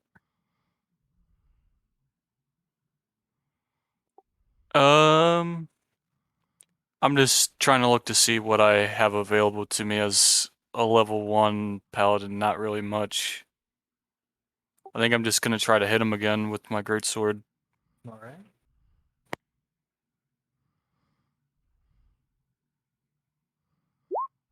Uh-oh. 11 just hits. They have 11 AC. Holy shit, Wow. okay. Hey, commoners can take this thing on. That's true.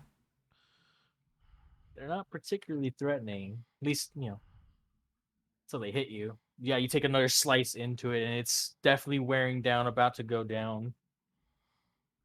Another good solid strike like those, and it's gonna go stay down. Anything you're moving or bonus? No, I just hold tight. I keep fending for myself right here. Awesome. Abraham, it's your turn. I'll shoot it with a firebolt. All right. See if I hit it this time. Or maybe I can catch a building on fire, one of the two. I fucking missed again. God damn it. You suck. Aim for the second one. You fire. You throw a firebolt at it. It hits some of the sponge growth and just gets bounced off and into the sky and fizzles out.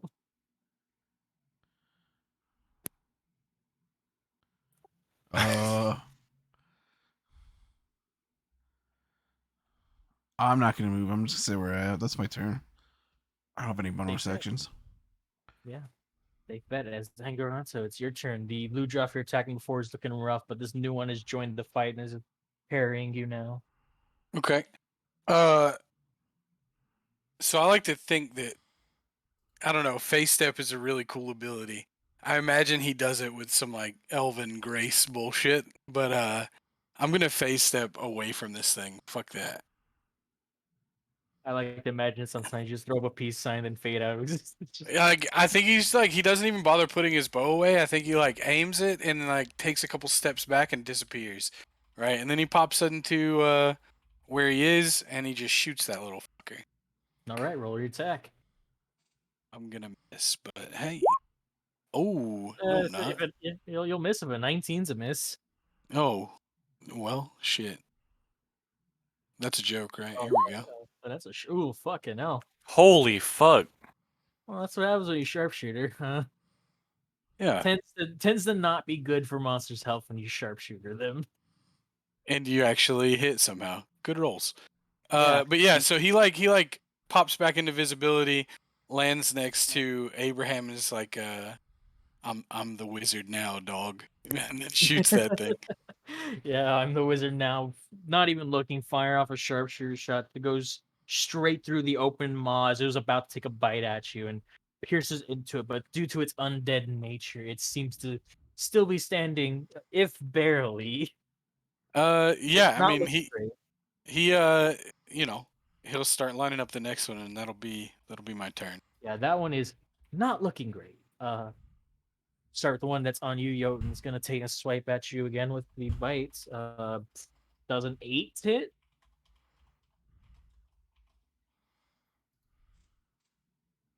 Does an 8 hit you, Jotun? I imagine it doesn't. No, it's my you're talking about my AC, right? Yes, Yeah, you. it's a 16. I thought not. So, this one it doesn't like you, Angeron, so it's just gonna keep coming at you. You will get an attack of opportunity, Rogar, if you want to take a swipe at this thing as it passes by you. Hell yeah, I am. Take the swipe then. That will hit. Roll your damage. You might put it. So as it's rushing past you to get toward Angarato to express its dissatisfaction with the arrow that went down its throat, you just bring the great sword down and cleave the head off before it even gets there. It is dead.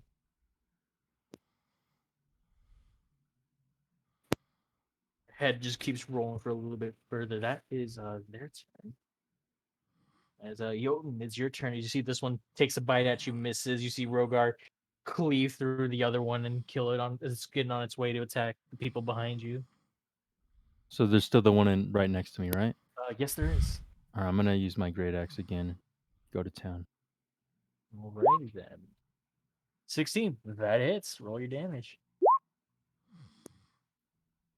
I believe for you as well, Jotun, similarly to um, Celia and her sneak attack, there is a little box you can check on that will add your rage damage beneath where your weapons are. But yeah, adding that on goes from 6 to 8. Yeah, you take another heavy swing into it with your great axe, chopping it down. You've been here butchering blue drops for a while. You know you know where the tender parts are, where to cut, and you bring it down and cut it down, and it's looking rough. It is a really at this point just a good solid haymaker from you could put this thing out of its misery. But it is still standing. Anything you want to do with your movement or bonus? So no, I'm gonna end my turn. Right on. So Cecilia, it's your turn. All right. I want to move up again. Not. I don't want to move up 5. Maybe like 4. Also, if you click on your token, if you don't want to fuck with the hope the map, if you're worried about the map fucking, if you just click on your token, you can use arrow keys to move yourself around. Because we're on a grid. Oh hell yeah. Okay. And I want to do the short bow again All and right. try hitting the one by I forgot his name. I'm sorry. The big angry one or the big angry one? Shit. The one that just had his turn. All right, yeah, you'll go after the smaller one next to Jotun. Right. 24, that hits, and roll your damage at sneak attack. It's still next to Jotun. Say this again. You just click on the short bow in the chat, and it will Oh, roll okay. I all. forgot. Roll it all, including sneak attack. Yeah, much better than the first one. As you fire off the short bow and it strikes into the side of this thing's head as Jotun brings the axe out at the same time and it goes limp down beneath you. You kind of lift it off the ground a bit with your axe, Jotun, before discarding it. It is gone. Hell. Uh, you still have 5 feet of movement, and I unfortunately still don't think you have a bonus action. So that'll be all for you. Yeah. Right. Back to the top of the order. This Ludroth is still fighting you, Rogar. It's gonna take another swipe at you with the claws. Try and hit you this time with that nasty stuff on it. Ugh. Does an 11 hit? No. Takes another swipe at you, and it's your turn. I am once again going to raise my greatsword to try to chop this thing's fucking head off. Hopefully. Got low AC. Let's see. I think 23 beats 11. I don't know. I'm not a mathematician, but yeah, go ahead and roll your damage. Right, you bring the great sword down. Just kind of at this point, it was coming at you that with that claw. You're trying to go for the head, but the claw gets in the way. You end up cutting through most of the arm. It's barely holding on. This thing is clinging to life.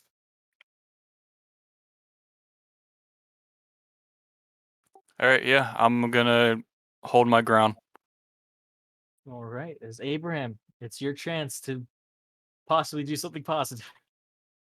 I believe in you, Abraham. You Abraham, got this, buddy. We're both the wizard now. I'm the wizard You got this, now. buddy. Firebolt and I'm gonna kill myself. I'm still the wizard now. Oh, Holy moly. throw another firebolt. It again just unfortunately bounces off of it.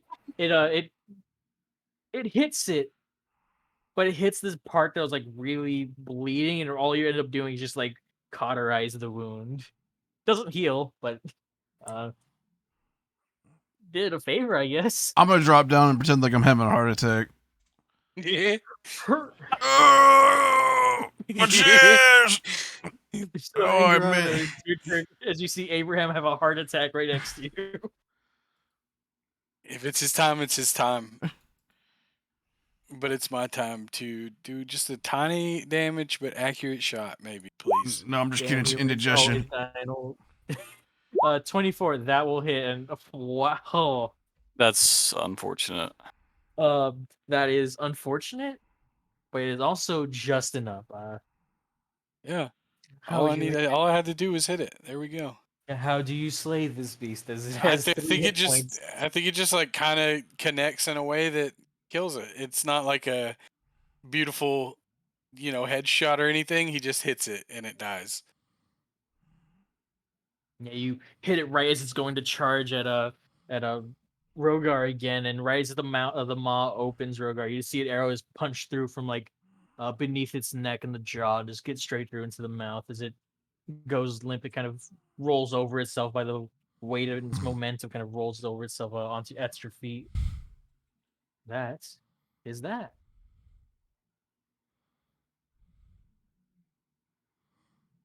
The wailing guard goes quiet as the combat ends. You got a bit of a wound there, Rogar, but you're standing strong.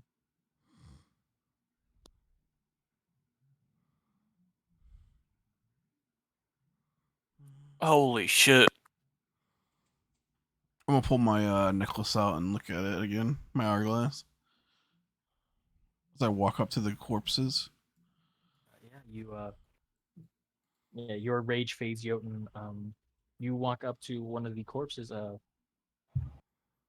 Abraham. Sorry, blank the name for a moment there. As you get like very, very close to it, you do see some of the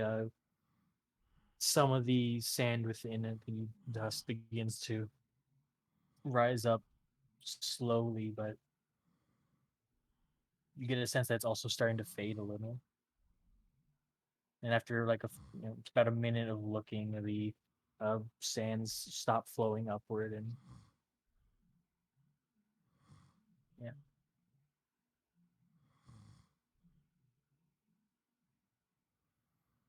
Hmm.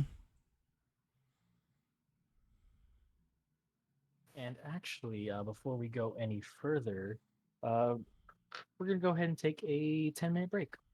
Okay. At the halfway point here. Yeah, you all Oh. survived your first encounter. Hell yeah. Great work. Good, I have to pee so bad. Yeah. Yeah, so yeah, we'll be back in 10 minutes to figure out what the hell just happened. Say less.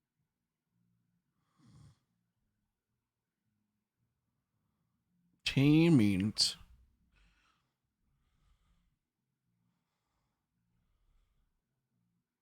Are the mods asleep? That's the question. Oh, who's asleep? Nothing, dog. Make a bad internet joke. I said, are the mods asleep? Probably.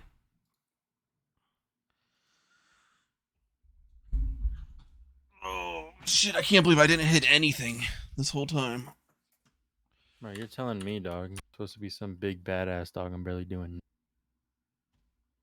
Hey What the man, hell are you did- talking about, dog? You hit great. Nah, dog. I need 20s, dog. Pure 20s only. I need straight like, oh my god, he just one hit him. He's a madman. Hey, 12 at least you damage don't is a feel lot of like a fucking shrimp damage. failure.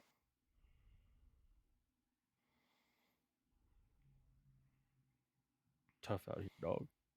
It's really weird to be a level 1 character. I haven't done this in a long time. It was But I I'm didn't expect to go first, dog. I was like, oh shit, I was not prepared for that. he said, "Hell yeah, Hell yeah, dog. dog. Hell yeah, dog. I got you. I'm on my way, homie. Don't worry, man. We all talked like that one time. We still talk like that. Gary over here is really laying the law of the land. I'm over here like, what's good, bitch? All right, say less, homie. What, have y'all not met a Viking who says "hell yeah, dog"? Yeah. Is that not a universal life experience? it's roleplay, dog. You're just playing a Viking that says dog. Yeah, I'm a Viking that smokes a black and mild, dude. Just rolls around doing what I want.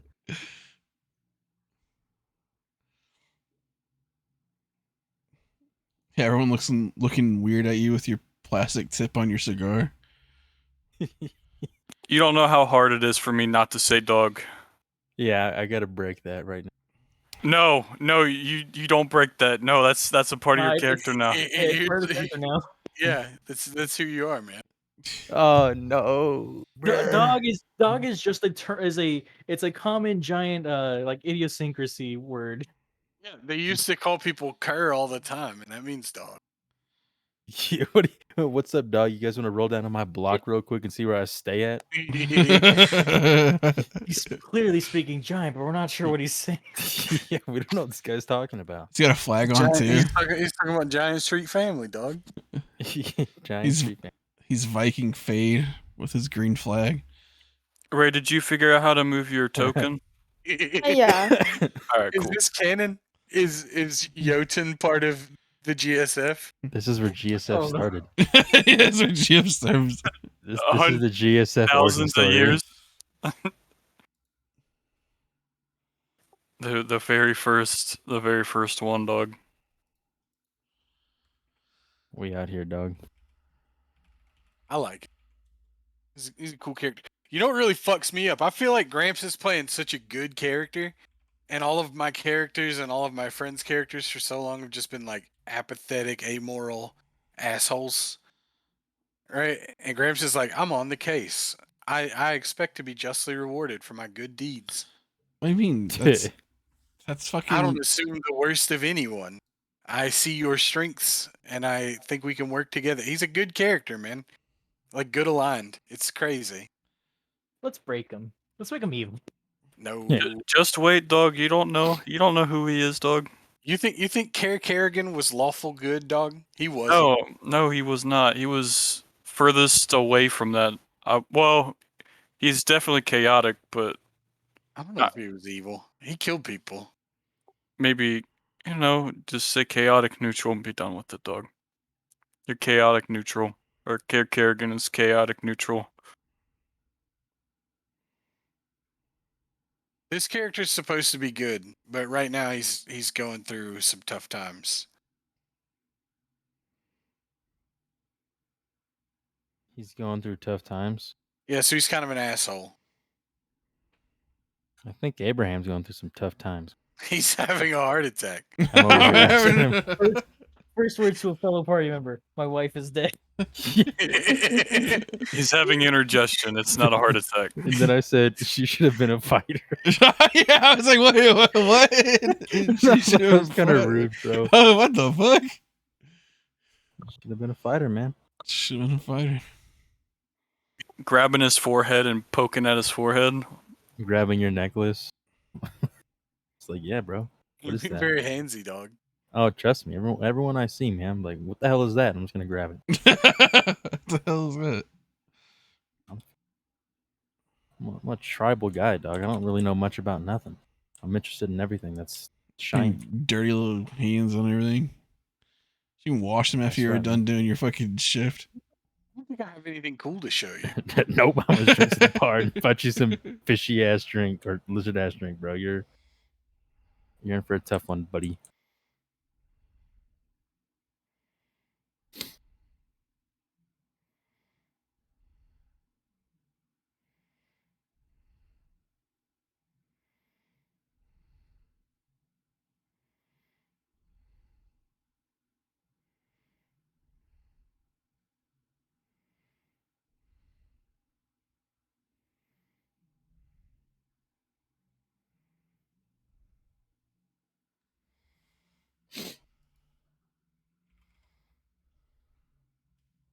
Since we're doing character assessments in this break, what about Cecilia? I feel like Ray is paying very close attention because she knows details that I've scanned over a little bit, right?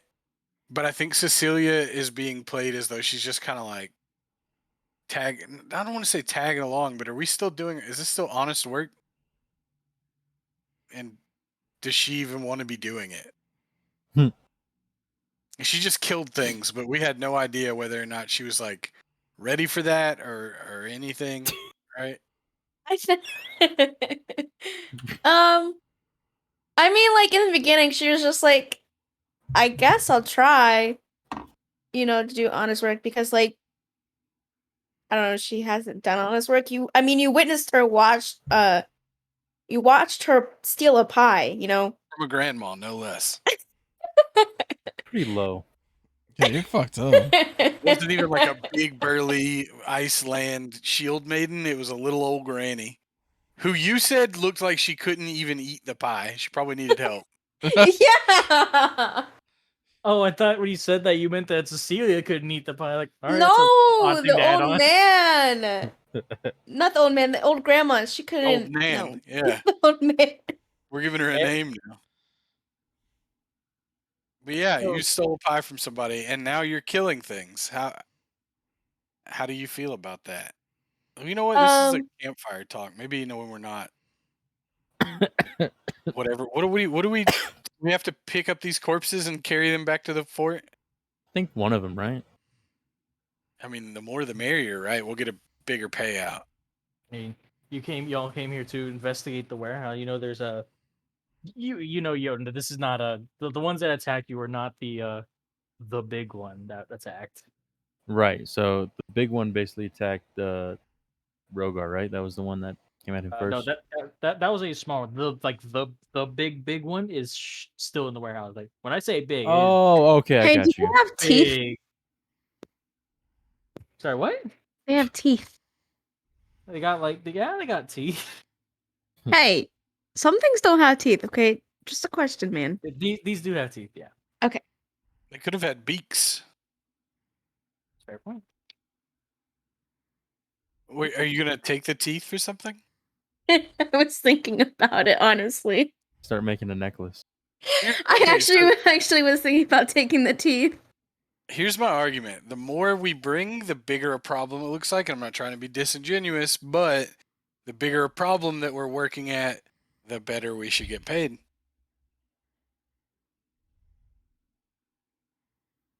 See, I don't think that's how it works. I think we're just. I guess no. I guess you might be right. Guess we wouldn't know, right? There's a giant one in there. There's these 3 out here.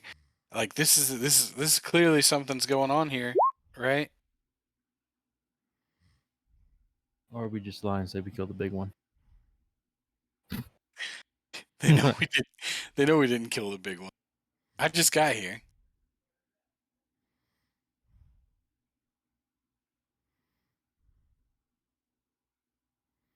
I guess. I mean, shit.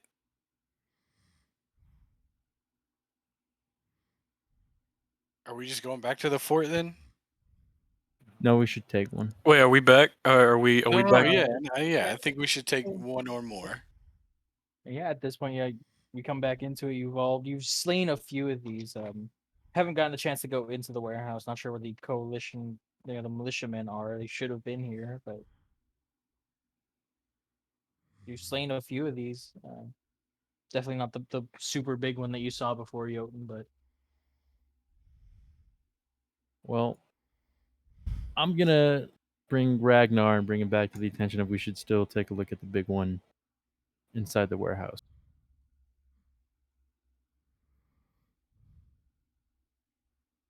There's a bigger one. That's over here initially, right? To go look at the bigger one inside the warehouse. The one I fought wasn't the big one. Nope. No, sir. That's a little baby one.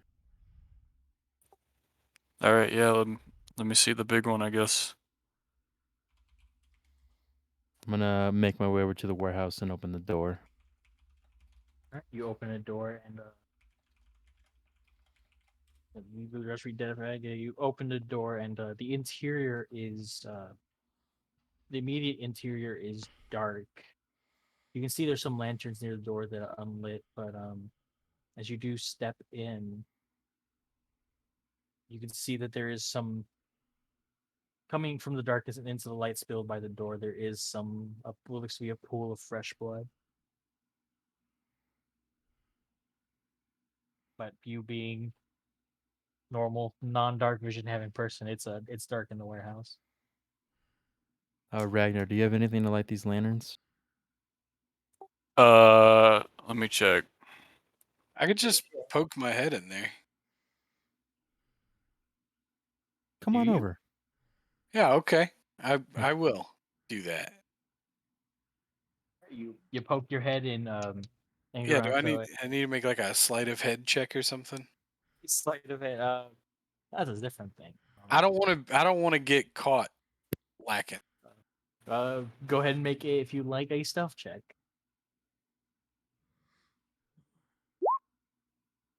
Okay. I feel confident. Slyly moving your way into the doorway, peeking your head into the darkness. You can see crates and barrels lined up against the wall. This doesn't look like it's the first room you enter. Does not appear to be the full warehouse. It appears to be just a first section. And as you peek in, you can immediately see two bodies on the ground. By your best estimate, you haven't been here long, but you saw a few of them up at the fort. Looks like a couple bodies of some of the militiamen. Pools of blood. Okay. Are these guys are armed and armored, yeah? Yeah, by at least from this glance, you can tell that part. Yeah, you have to get closer if you want to do a further examination. I'll say with your dark vision, you can see that 60-foot dark vision, right? Yeah, you can see most of this initial room. It's pretty wide, wide enough that I think it actually gets beyond the end of your dark vision, but not by much. No, actually, yeah, this entire first room you see is like from one end of the warehouse to the other is like 120 feet, and then like 20 foot across. Definitely not the entirety of the warehouse with barrels and everything. You can see there's another door leading further in that is currently closed. Okay. Is there like I guess I would come back out and say that there are 2 dead men in there. I mean, if they're professionals and they're like equipped, could the things that just the one thing that we just fought have killed both of them? It took a lot of pretty good swings from my greatsword. I don't think it was. I mean, I don't know if it was injured or not. I mean, it's dead. Can I try to check the body to see if there are any old wounds, but not old, but like more fresh? Because you said the blood was fresh, right? From Yeah, the the blood was. like, You can if you go in there, you're gonna be in the darkness. you know, So I mean from like One of the the bodies we're carrying. like the bodies that we like Oh, of the wyverns that we these, just slain. Oh, okay, okay. Make me a medicine check or investigation, your choice.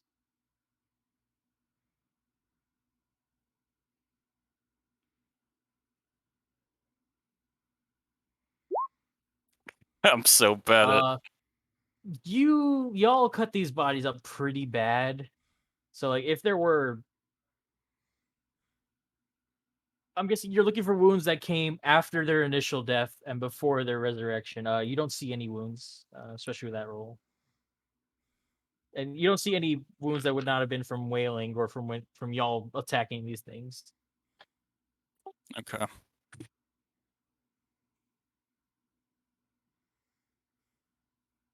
Yeah, if someone else wants to try it, they certainly can. I just think that it might still be dangerous in there.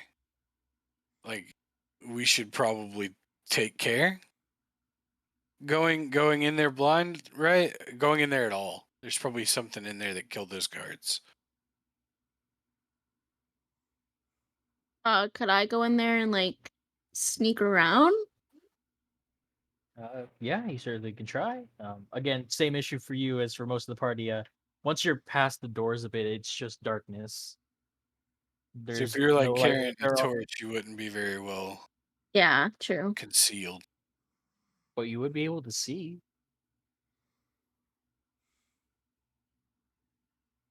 I'll say with that previous perception check, actually, well, not really a perception check, but you can see uh, any of you that poke your head in, look into that first room. It's mostly darkness, but you do see from what you can tell, Angarando, that door that leads further in, there is a little bit of light coming in from under it. Not enough to actually illuminate anything in that first room, but there appears to be light further into the warehouse. Well, if I didn't see any threats in the first room, I could just guide you guys to the door, and then we open it. Like we just hold on to each other's belts or something, and I'll walk you through the room. How many bodies of dead wyvern do you see in there? None? No, it was just two dead people.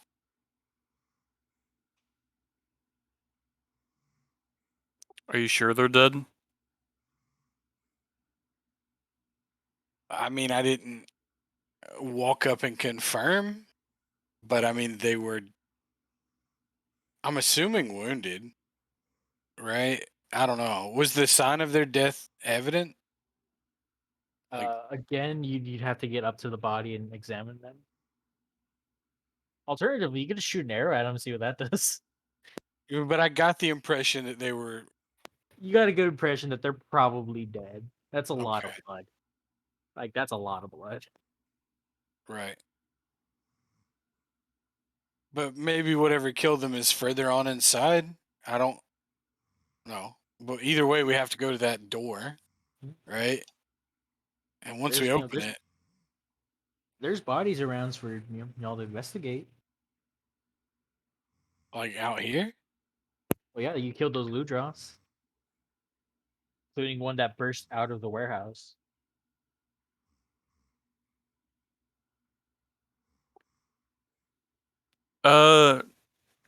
Was it Abraham, right?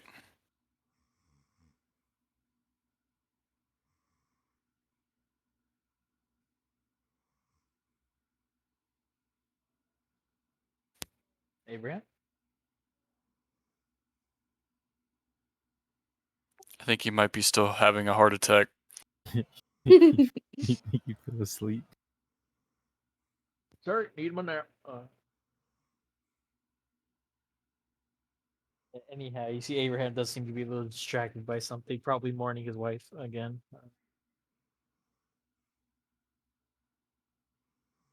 You know what? I'm going in. I'm looking at a body. I'm going in. You gonna look? Okay. All right. Yeah, man. Do it. So are you gonna get some light? You know, you see those. There are some lanterns by the door. There's possibly Yeah, something else you're carrying. Rogar, did you have anything to light these lanterns? Did you figure that out yet, or No, I don't got nothing. does anyone have anything to light these lanterns in If this any of you warehouse? have a tinder box, that'll do it. How do we know what we All have those. exactly? It'll be in your inventory, the centered column at the very bottom. Okay. Your stuff items. Like Oh wait, I think most adventuring packs come with a tinder box. I Yeah, have a wait. Yeah, I have a tinder box. I'll use my own tinder box, and I'll Solid. put this thing on. You know, I'll turn it on. Let's get this Yeah, thing going. you light a lantern and get some light into that first room, and those you without dark vision can now see the bodies as well of a couple of the Drake burners lying there in blood. Fortunately, I think you get a sense that there does not appear to be any windows in this first room, especially the further in. There's just the doorway. So if there's anyone else in the warehouse, they're not aware yet of your presence. At least as long as you keep it quiet.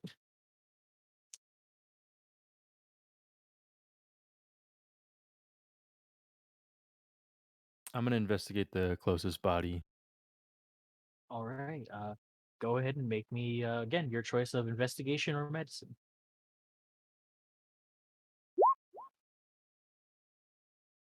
16, a good roll.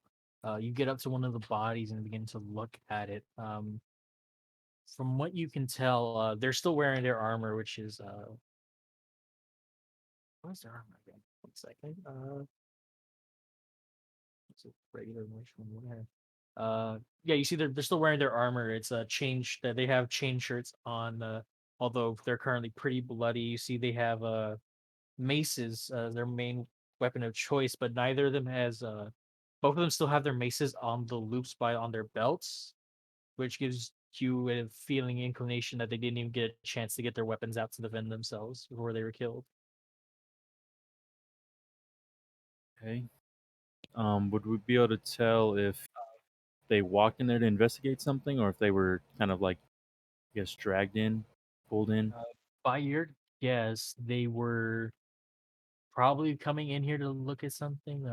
With that roll, you're also able to look. You know that Drake burners. They usually go around with a mace and a keg of wyvern oil. You see one of the kegs is still there. You see the other one does not have their keg. Okay. Well, Rogar, are you gonna investigate this like you're hired to, or? I mean, what did you find? Well, they never got to pull their weapons, and they're pretty fucked up.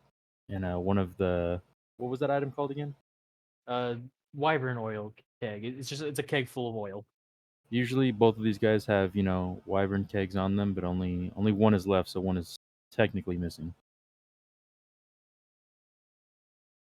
All right, so you're saying they probably were killed without them to even try to fight back? Yes.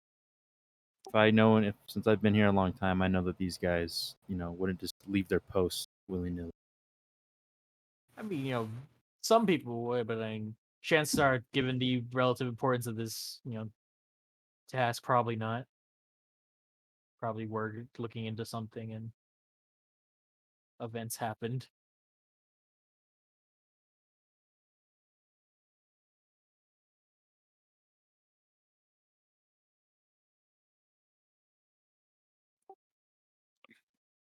I guess we can just keep looking around. There is a door in the back if we want to go look back there. I guess maybe we can look around inside this main area to see if we find anything. See if everyone can look around. I don't know why the door in the back is lit. I'm not too familiar with how this warehouse is set up, right? So We walk around with my hourglass. Well, All right, you walk in with your hourglass and enter into the first room. You don't get any real pings off of it or anything. Nothing unusual happens. And let me go ahead and move y'all over here, which I think. Ooh, I think I still need to get. I don't think I put vision on for all of you. 1 second. I did not because I'm not bright apparently. Happens. Uh, I will fix that. Make that a permanent fix of tokens when I can. Yeah, you enter into this first room, and as I said before, you don't. You see some light coming in from under the other, from that door further in over here. See the couple of bodies there. You're given a pass over them. Um, the investigation check kind of gives you again a sense of the body about them and what's up with that. Doesn't tell you much about their wounds or anything. Somebody, in case somebody wants to try and make a medicine check.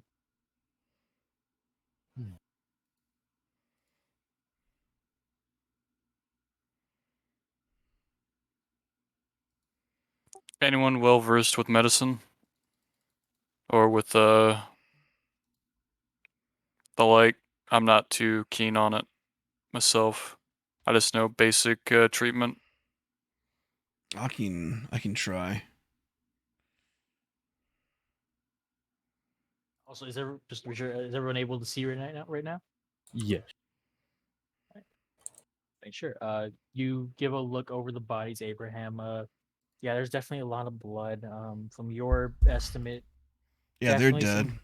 Yeah, they're definitely dead. There's some good claw marks and bite marks in them. So There's no whatever saving that them. loot drop that loot drop that burst out definitely killed these guys. Interesting how I definitely killed them so quickly without them even having a chance to fight back. It's, guess these things are more dangerous than we thought.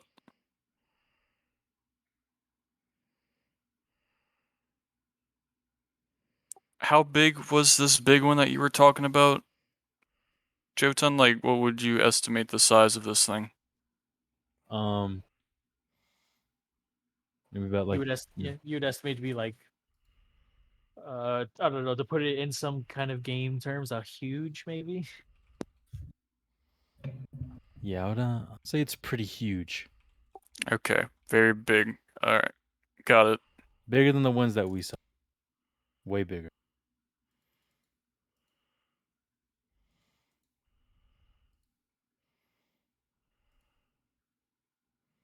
I guess whoever has the lantern, I guess we keep moving. Do we want to keep looking around?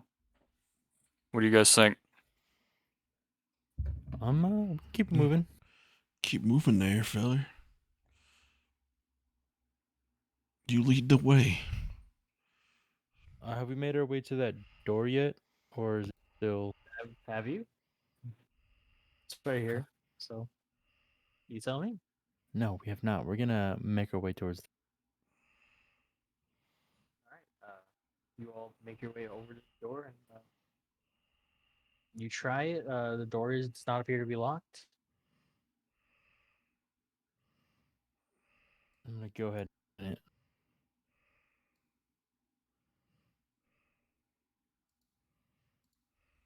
Oh yeah. Go ahead and open the door. Do I need a roll or No, open? just Oh, hey, I'm just gonna open the door. Yep, just confirming, make sure. Okay, yeah, I'm opening Yeah. the door. All right, yeah, you open the door and just get this out of here. And you open the door. Are you bringing the lantern with you, or are you gonna? No, I'm bringing it with me. All right, here you go.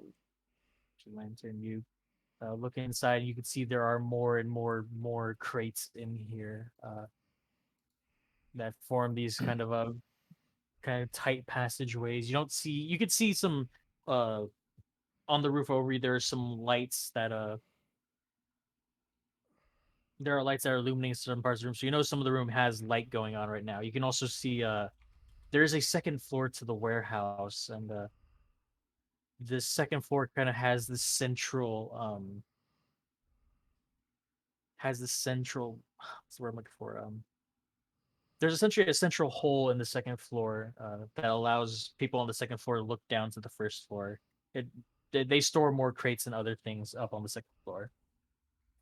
Pretty much just extra storage for stuff that they don't have a destination for yet.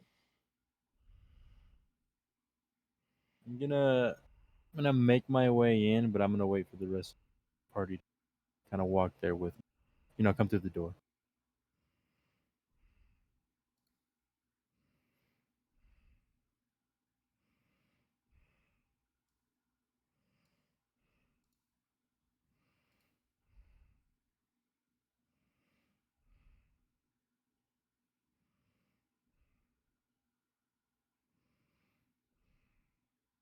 So Angarato and Sui, you two are following along as well, I assume?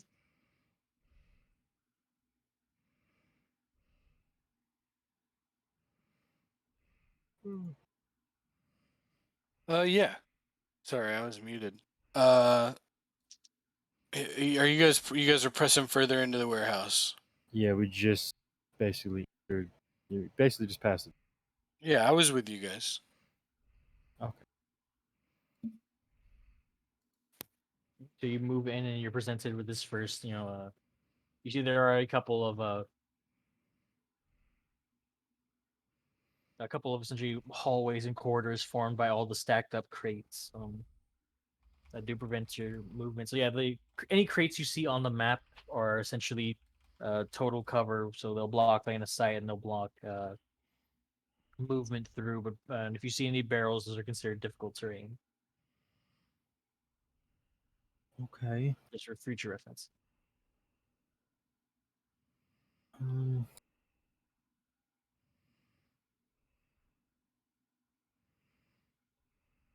Rogar, have you seen anything of interest since been walking around? Just a lot of boxes. Whole lot of boxes. At this point, I'm assuming y'all are gonna head deeper into it. Everyone that's going, just go ahead and make me a stealth check.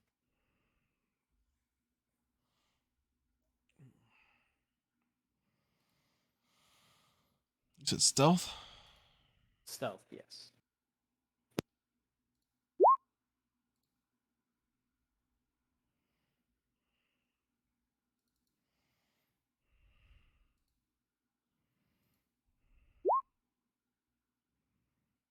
I think. Oh my god. Oh no. Hey, 12's not bad. It's not bad, I Oh, guess. stealth check from you as well, Cecilia. Oh, sorry.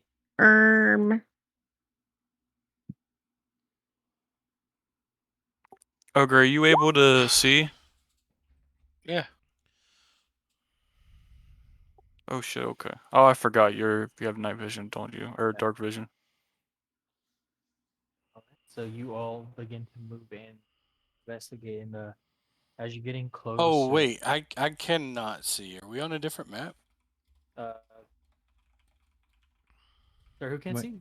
Sure. Angarado. Oh, did I forget to turn on vision? You should be able to see. You might need to scroll down.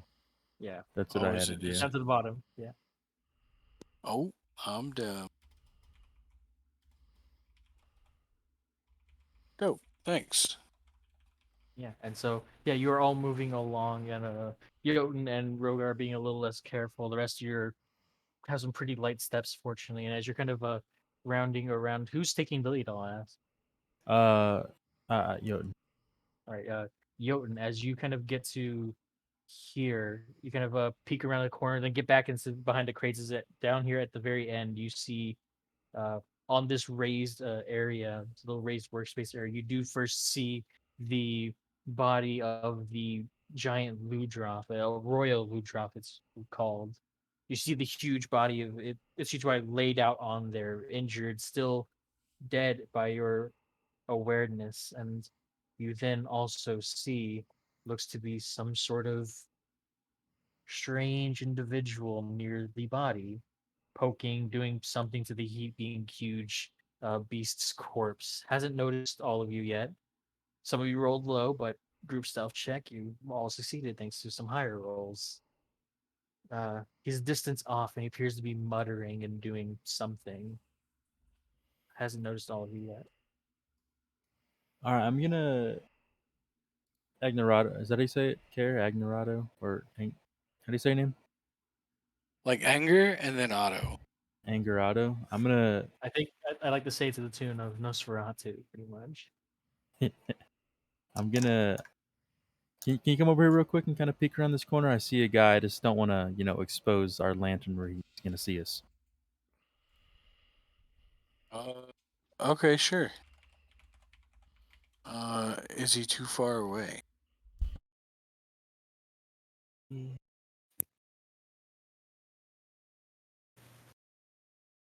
Ooh, that's my bad. I forgot to drop one of the.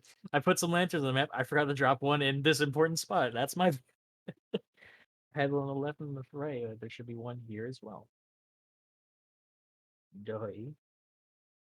Yeah, you peek your head around the corner as well. Ingorato steps up and past you, and then you look down and you see what he saw as well. The body of this huge royal Ludroth currently dead on the ground, and some strange individual poking around the body, muttering, saying something. Is it bright enough in here for me to get a good look at this person? Yes, because he is in an area of lights himself. Okay. It's beyond the edge of your dark vision, but he's within some light from lanterns. Apparently, he needs light to work. You can tell what you can see is, you know, appears to be humanoid, regular humanoid height. His back is turned to you, so you can't really get a sense of what he actually looks like. But he is definitely unique in that you see he appears to be dressed in like full, um, like scaly hide with spongy growths. Some sort of clothing that appears to be made out of, the hide from a Ludroth or a series of Ludroths, but like a lot of them. Almost kind of makes him look a bit like a Ludroth himself, but standing on 2 feet. I mean, I wouldn't know what he's trying to do. Like, I see him. Okay. What Mhm. what now? Jotun, is there something you want me to do? You can make a perception check if you'd like, Ingaranto. Okay. See if you see him doing. You're not close enough to. You won't be close enough to hear anything, but you'll be able to possibly determine something from what he's doing. I accidentally closed my roll 20. I've done that a lot. King. Sure. Give me just a sec. As Ingaranto's peeking around to look, where the rest of you did. I'm right behind him.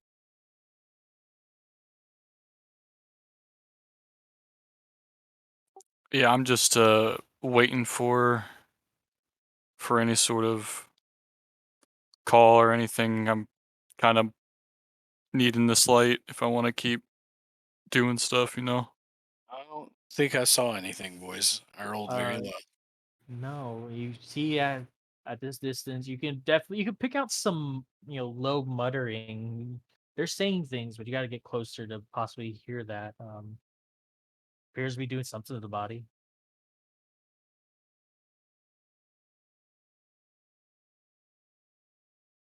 I mean, we should get closer. You guys, we don't need the torches. He's lit up over there. I'm gonna put my torch out. Right, put up a lantern. Am I allowed to check what the dead people had on them? Yeah, you're definitely allowed to. Say while everyone's doing that, go ahead and make me an investigation check. Poke over them. Okay.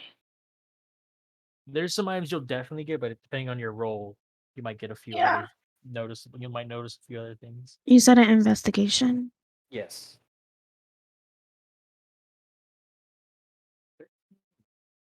You search their bodies and you find on them, they have the things that you can get off of them quickly. You won't be able to get their armor off quickly.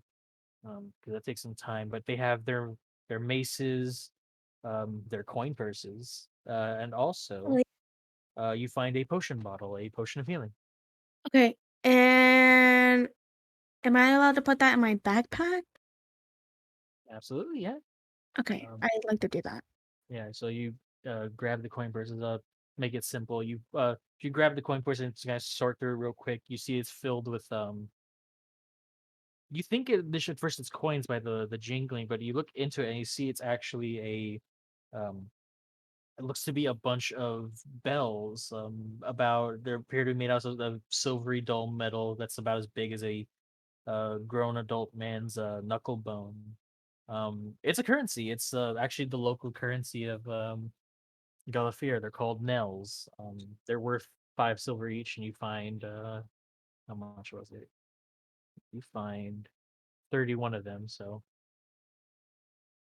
So 31 between of these Nels? yeah, between the two of them, yeah, Okay. worth 5 silver each, and then is that everything I mentioned? What else should you find? Um, You see there's the keg of wyvern oil as well. You could grab easily get off the one guy. the what of what? Sorry. A keg of oil, pretty much. I think I'm just gonna go with the Nels and um you mentioned something after the coin purses, I forgot. A potion of healing. Yeah, I'll take that as well. Right? You grab all that stuff, and get over to that, and what were the rest of you discussing as Celia was searching the bodies?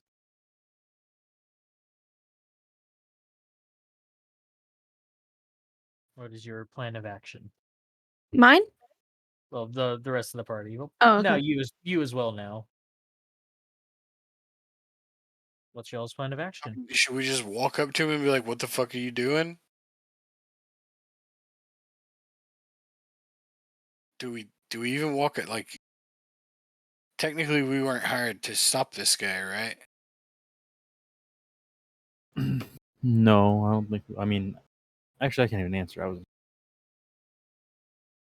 I We were mean, we were hired to figure out why these things are coming back to life, right? yeah, so like we if we found this, we should go like check it out, don't you think? I mean, is this the guy that we should stop? Maybe. I don't know, maybe we should like I think maybe we should just go up and try and conversate with him or something. I don't know. I mean, I think that might be all right. You guys just want to approach him and ask him what he's doing? Why would this man be in here if there were 2 dead bodies near the front of the warehouse? Do you think maybe he could have something to do with it, or no? Maybe, but what if he doesn't?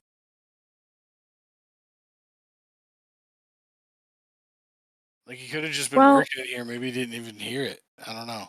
there's only one way to find out. I guess we go up to the guy then. Just be ready for anything. I uh I can go first since I'm a little smaller, see what he does.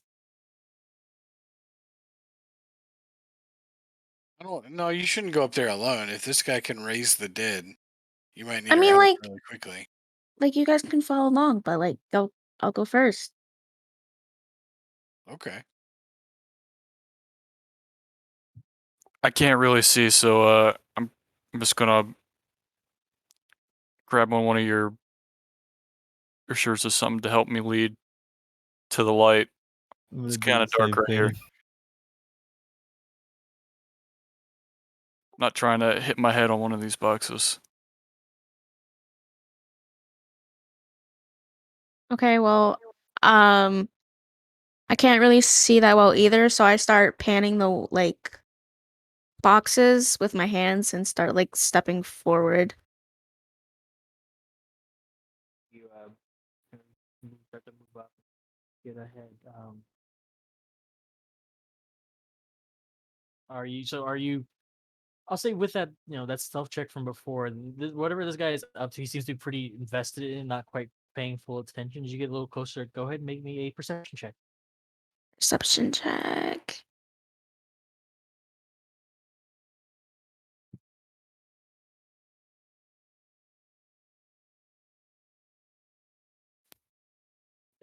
There, so with a 12, you notice, yeah, you see he's appearing to be doing, um, something near the body. It's like you see like it appears that he's trying to pull something, and you get a glimpse of he appears to be trying to pull something out of one of the smaller wounds on this creature, but it appears to be stuck and won't come out. Uh, you get a glimpse and it appears to be something possibly wrapped in leather or oilskin, something not quite sure what. But it's like stuck in there. You see, he gets like a foot up on the body, try and pull it up, and like, oh, why do you make this difficult, sweet? Mm.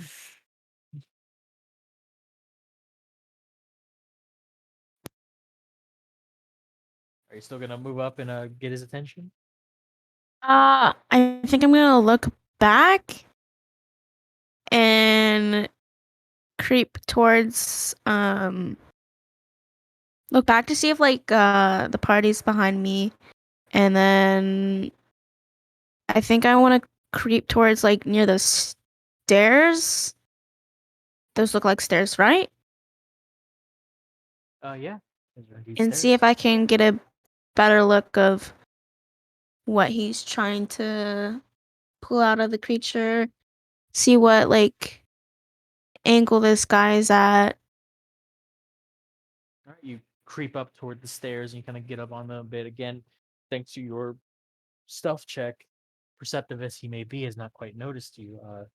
I say once you get closer, you can tell it definitely appears to be some sort of bundle of something or other that is wrapped up in oilskin and bound with twine that is stuck inside the wound that he's trying to pull out.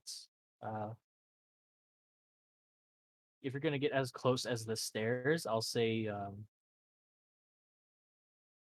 yeah, I'll say if you're getting that close, you'll overhear him kind of low muttering, "Yes, yes, don't you worry, precious sponge cake. They failed you once, well, twice. They won't again. Yes, yes, you'll terrorize them, make them pay for mocking us. If I can just get this damn." See, he starts pulling on the bag again, but again, can't quite get it out.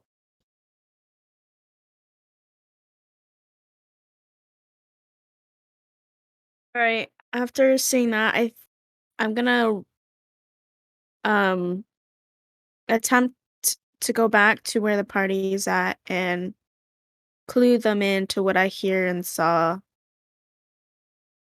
All right, make me first a perception check and then a Okay. stealth check.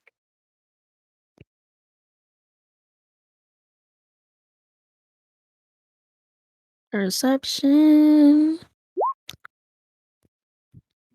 Keep going and make a stealth check. All right.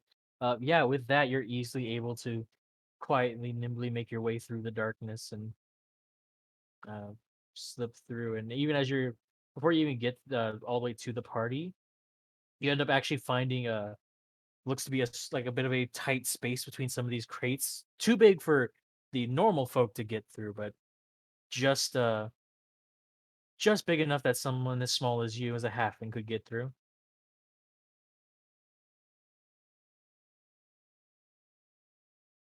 But yeah, in any case, if you regardless, if you take that small squeezing path or just the normal way through, you make your way back to the party. Okay, I'm just gonna take the normal path, but I'm definitely gonna take note of that little tight area. Yeah, it appears there's some areas in the areas within the crates and all that and the mess that creatures can squeeze through. Uh, yeah, you make your way back to the party unnoticed.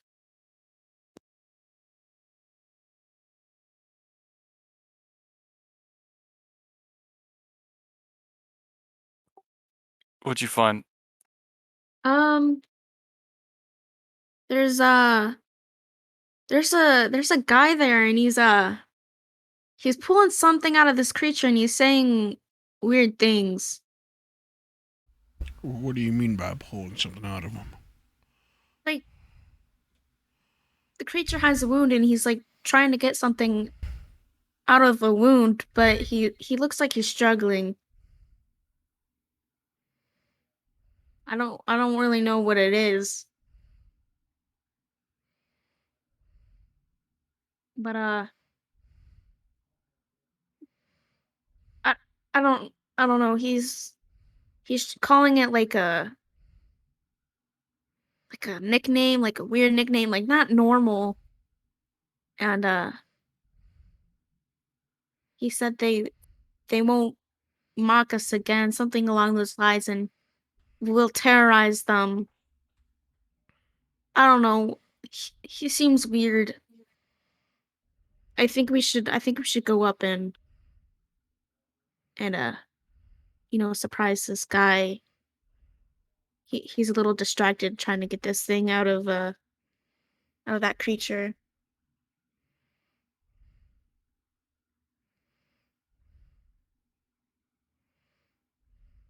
Rest of you think this might be our guy?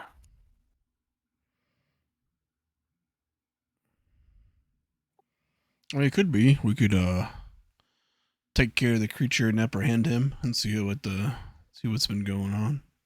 Yeah, I think we should do that.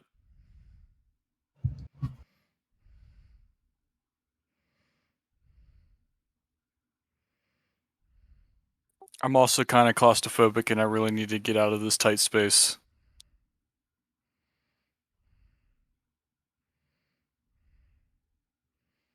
You claustrophobic Dragonborn? Isn't every kind of space kind of a little tight for you?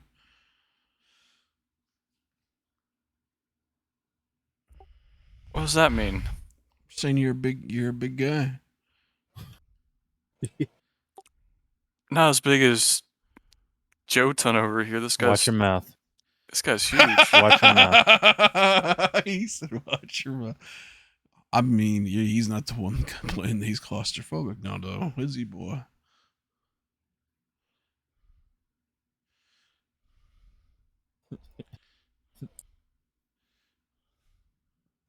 Very well. Let's go.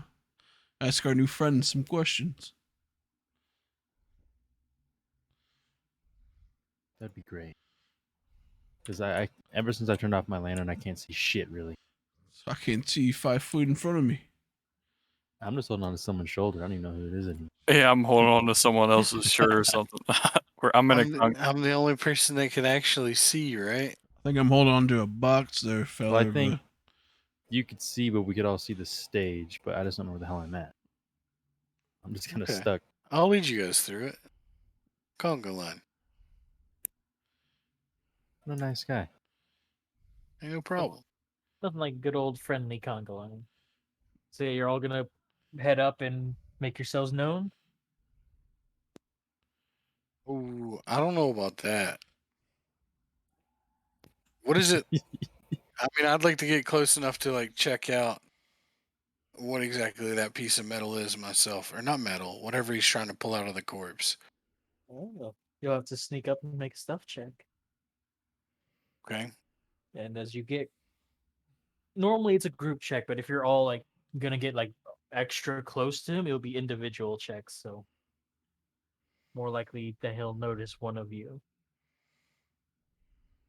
I mean, I could avoid that by being like, "Hey, can you guys hold on just a second? Do y'all mind?" Yeah, go ahead. Go for it. I can't see. Yeah. So uh you can see in here, thankfully, Ingrata. You slip up and how close you gonna try and get to Just to the edge of the light, like where it's still dark, so that I can stay hidden, right? all right. But I can't really tell where that is on this map because of dark vision, I think. Yeah, so for you there would be like right about uh yeah, right about there-ish. Right here actually. There. Okay. Is Cecilia still up here? No, Cecilia I'm snuck back to the party. Yeah. Okay. Is he still doing what was described? Yes, he is. And while you're up there, go ahead and make me another perception check. Oof. And that is actually, I think, because since you've already covered up, you discovered a lot of other things. That's really the only thing left to discover at this point. Yeah, you can see again the things previously described, but you can also see at his not quite at his feet, but definitely near him, there appears to be a keg that has been broken open. Looks like a keg of wyvern oil that's been broken open and appears to be empty. Is he like? Has it been poured onto something?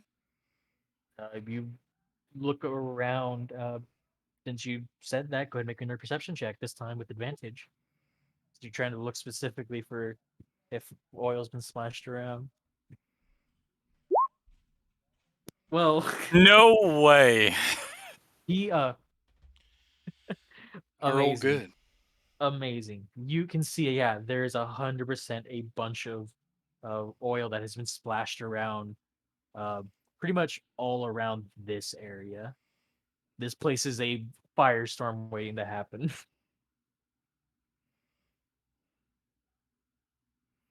I'm gonna turn around and go back to the party.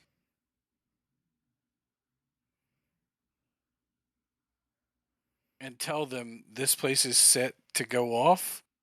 Whenever he gets done doing whatever he's doing up there, I think he's gonna set this place on fire and then leave. Right? Okay, You know so what? Fuck. we have Fuck to. it. You got the just. Sorry to interrupt that. You know what? Fuck. You got double nat 20. As you're that close, you notice all this. Straight up, I won't make you guess what this guy's plan is. We got fucking. Yeah, you hear him like muttering, like, "Yeah, come on, let me just get this out. We'll get you back up and running. We'll burn this place down, terrorize everyone. It'll be great." I think we And then should yes, just. you I sneak back think to the we party. should just. I think we should just set the fire right now and leave. What? No, no, no. We capture the guy. Hold on. Yeah, this is for the investigation at this point. What about the people in here that are dead? Listen, what I'm saying is he's trying to bring that thing back to life. If we burn it up before it gets brought back to life, then we don't have to fight it. And he'll probably escape anyway because he clearly thinks he can escape a fire that he sets around himself. So why don't we just set the fire so that the shit burns up and walk out the door? Because that's arson. Is when you were looking around, could you see any other exit? No. Well, We where need- would I put you? You would have seen in the distance up on the second floor through again that hole in the floor. There appeared to have been some sort of light coming in from a window that was like mostly closed. Okay, okay. Listen, There's we like need a to window figure way back there. we need to figure out how he's bringing these things back to life first. Listen, this is a can't tall do- order. When all we were really asked to do is to prove that this was happening, we have 5 eyewitness accounts that he's doing it. Yeah, but and we need to can know just how. We need to Look, know how, and look, we need look. physical proof. I got one of these javelins. Just let me throw it at his leg, dog. No, it's not gonna. It's not gonna stop him. listen. We He need ain't gonna to run capture away. the guy. Can We- you guys they can see the giant mound of a creature that this is, right? Oh yeah. Like okay. If this thing is truly a giant undead being, the havoc that this thing could reap if we can't stop it is very very bad, right? There's a high potential for other people to get hurt if this goes off. We could stop it right now. I'll say, yeah, since you all can see this, all of you go ahead and make me a either nature or insight check.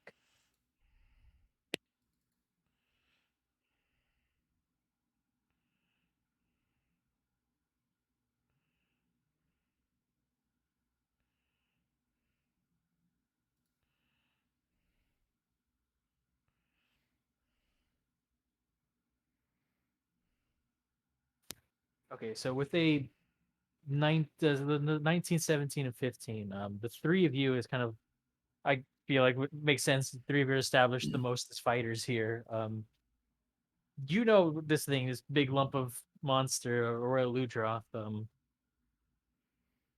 It is a major threat. It is the kind of thing that probably all of you probably couldn't even deal with, uh, unless you got really lucky. So, on the other hand, you can also tell that given the tight quarters and all these heavy crates, um, that thing's not going to have an easy time of things in the warehouse. Like until it gets out, it's going to have a shitty time, uh, because it can only maneuver itself so much. But again, it's a big angry monster that y'all are probably not equipped to deal with. Although it's still within the realm of possibility that you might kill it. Just gotta, pray you get lucky and keep out of its reach.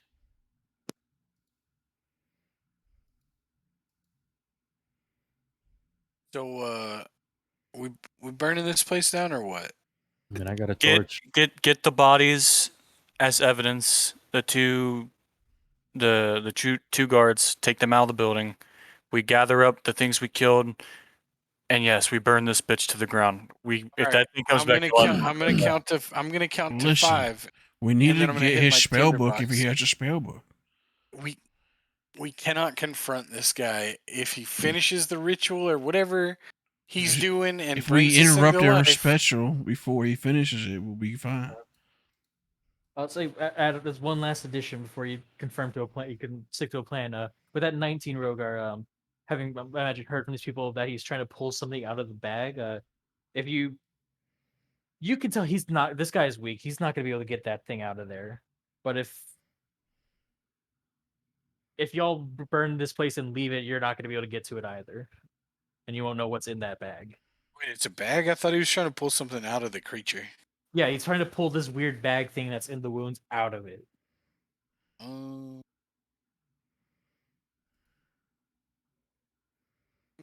I mean, I don't know. Burning this thing to the ground is arson, and we probably get in more trouble than it's worth if we burn this thing to the ground. And what type of trouble do we get if this thing comes back to life and destroys the whole town? I mean, it's our job to stop it. Abraham's saying that we can stop it. I just got here, dog. Why are you using Jotun's thing now? I don't know, but I don't want You know to. Goliath slang? I don't want to die. Okay, I just got here. You've wanted gold, right? All you've Listen. been talking about since you got here is gold. If we Have capture you this guy- listen? Do you not understand? It's the winter time, dog. We have to take care of ourselves, right? And what I'm saying is, this thing's gonna kill us, and maybe that guy can kill us too. Why don't we just take the logical way out and not? Because I fuck have with him. magic, I can put him asleep and we can just grab him and go. Huh. Where have you been this whole conversation? Is this the same magic that you used on the tiny ones? Yeah. I do remember you missing a lot of your. I hate to say it, but I think you peaked a long time ago, sir. Possibly in high school. I start casting sleep. I strike my tinderbox.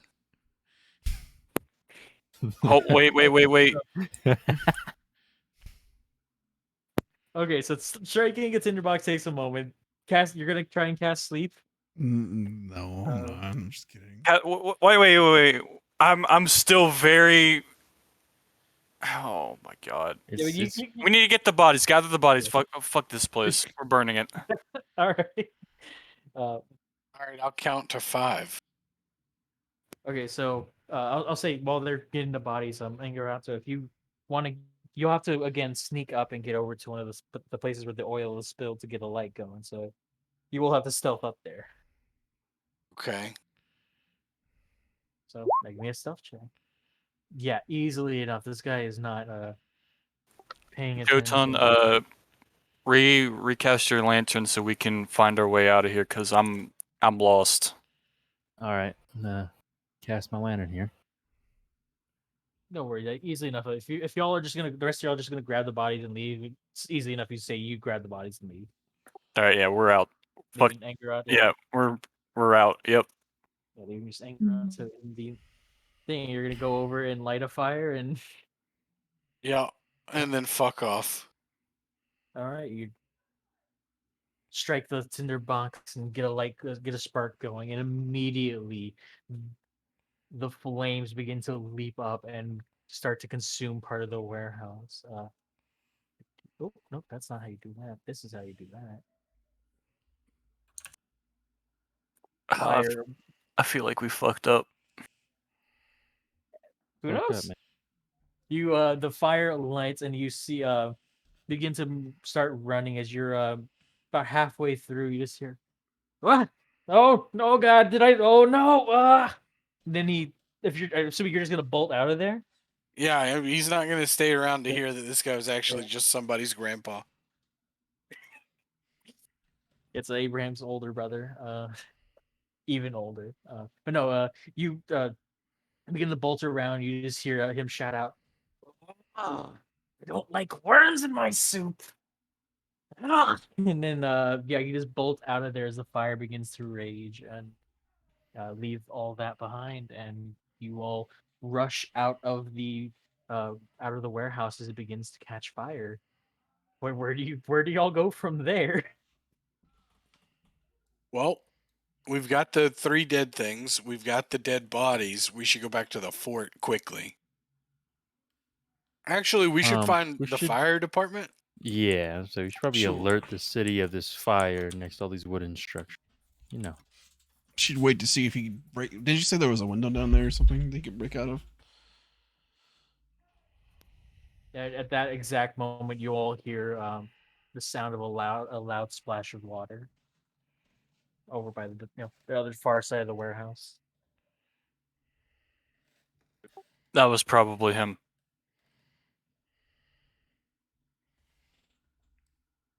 Abraham will. You said like around here. It would have been like around like here Oh, or Ab- here, I guess. Yeah. Abraham will walk up to the pier and see if he can see anybody. You run up. Go ahead and make a perception check. Beep, beep, beep, Fire beep. starting to catch around you. So the rest of y'all, you're gonna go get somebody to deal with the fire you just started, Well, or you gonna let it burn for a bit. I didn't start it. I'm just hired security. So it has nothing Uh, to do with me. All right, you But see Abraham you see the water starting the ripples of water of something having entered it, and with that high perception roll, you're actually able to see through some of the ice flows and they're starting to form in the water and lapping onto the shore. You are able to see what looks to be a shadow of something moving in, swimming quickly away from this place. With a 22 perception, you could tell it didn't look quite entirely human. It looked a little bit more like a Ludra. I think you could piece together that whatever this guy was, he probably just shape shifted into a Ludroth and swam away. Okay. What the? I'll walk back and be like, what the hell? That was This not fire's getting bad. that guy. That thing was no guy that jumped out of that thing back right there. I'm gonna go get the fire department. Yeah, you all rush off and easily. You call any way you can get. A bunch of militia show up and they start dealing with the fire. By the time they get over it, the whole thing is up in flame. And there is definitely a panic going around. As people are shouting, don't let it spread. Don't let it get over to the to the uh it's called the bottling plant, which is over here, where all the wyvern oil is processed and handled, which would make things very bad. Oh my god. But you started this fire, you called the people, and you acted quickly to call these people, and it takes a bit of time, takes like an hour or so, but they are able to eventually stop the fire and keep things from getting too bad. The warehouse is fucked. The interior is fucked, and some of the nearby buildings definitely get singed, but things don't get worse than that, fortunately. Since y'all essentially left before the fire started. And some Drake burners are showing up trying to figure out what the hell is going on. Whoever went to go get them, one of the like Draper, the militia lieutenant comes up to you and asks, "What happened? Did you see what started this?" Nah, dog. I'm just hired security.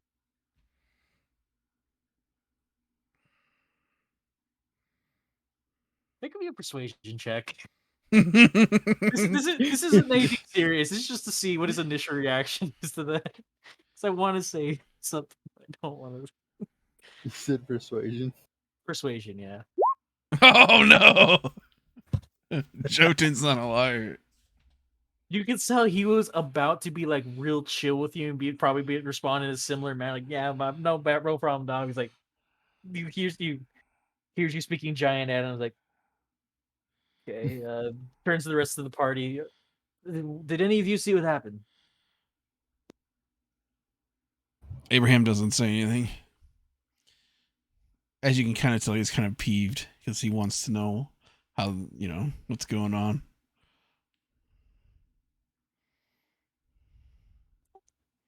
Rogar just looks at Angarato.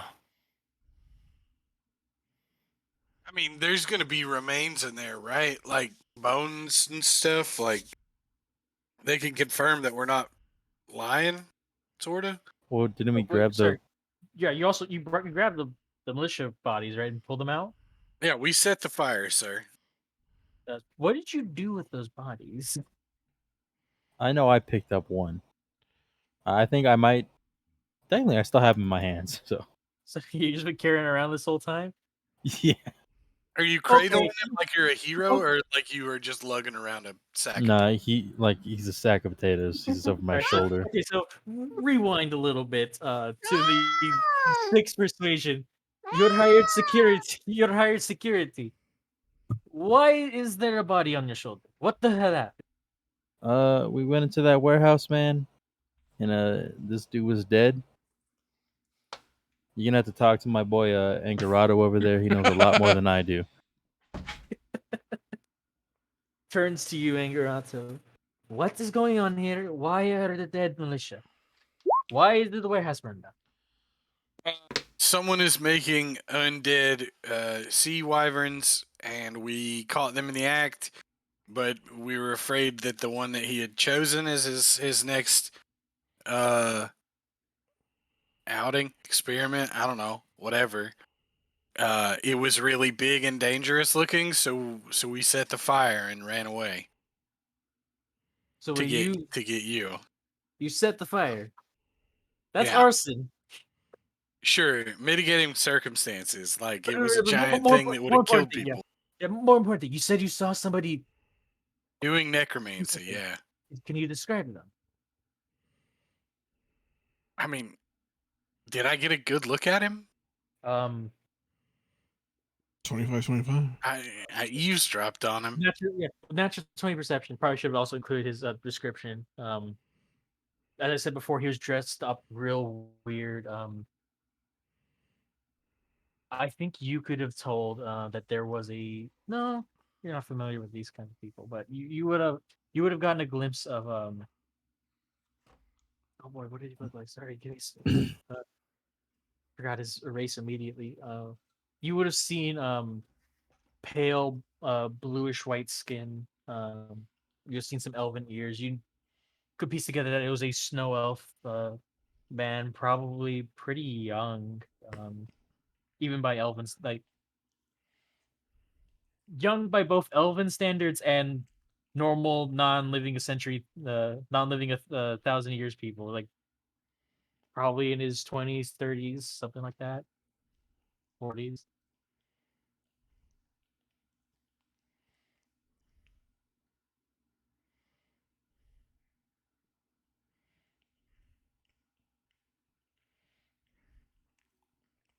So do you share this information with the militiaman questioning you? Yeah. I mean, of course. Right, as you share this information, try to figure strangely enough, you see the dockmaster appears near from like appears from behind the militiaman. He appears to have walked here on his crutches. What?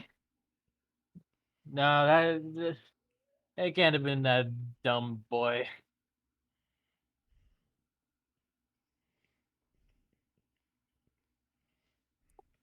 Dumb boy.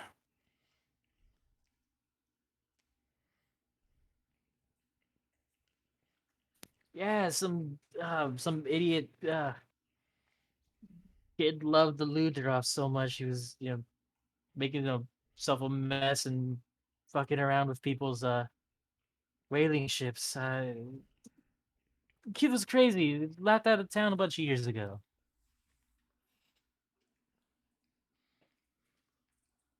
He didn't do this. He's got no. He hiccups a little. He's got no magic. He's no necromancer.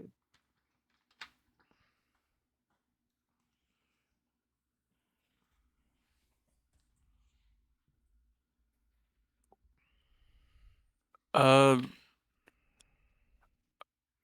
I, What's the kid's name? what's his name? Oh, you see, he kind of blinks out for a moment as he's trying to dig into his memories through the alcohol-soaked filter. Yeah, Wyrith, Wyrith, Wrath, Wyrith. That kid didn't do this. He can't. Doesn't have any magic. You don't think he even knows where to get mad. I mean,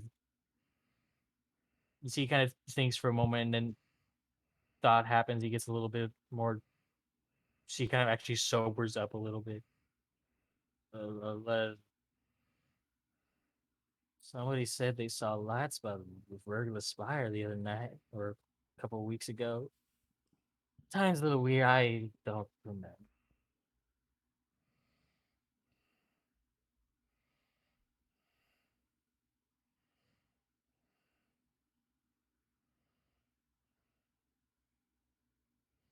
How badly burnt down is this warehouse?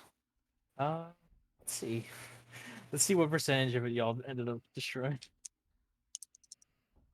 Uh, ooh, it's looking uh, it's looking pretty bad. Like there's only like 30% of the warehouse still standing. What about the wyvern thing? You head into the area and start digging around. It is you see burnt up, charred bones and bits of sponge that didn't quite fully burn. It's gone. It's that body is gone and dead. But because of the fire, roll me an investigation check with disadvantage. Oh, god damn it. Okay. Hey, you set the fire, then definitely prevented this from being a problem. Just made other things harder Oh, you said disadvantage? with disadvantage.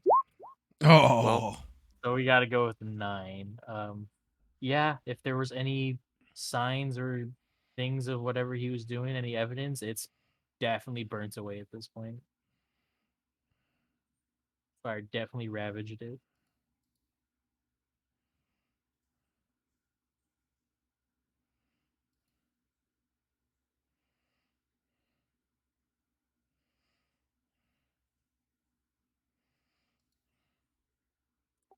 You I guess Rogar is gonna start heading back to the militiamen and Showtime, because I guess I went inside the warehouse for a little bit. Or at least what's left of it.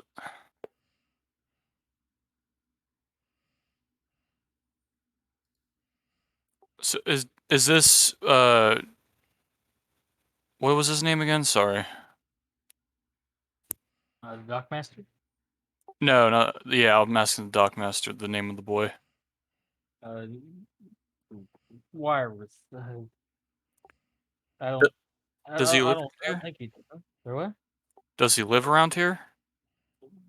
No, like I told your friends, you got laughed out of town a few years back. Where did he used to live? Oh, no else. We lived up on Pike Hill near the Spire.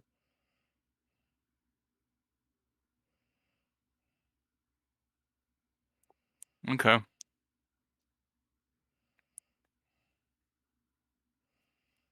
I I guess I appreciate it. Was this your warehouse? No, no, it wasn't. Sorry, I'm a little. I'm Who burned down the warehouse?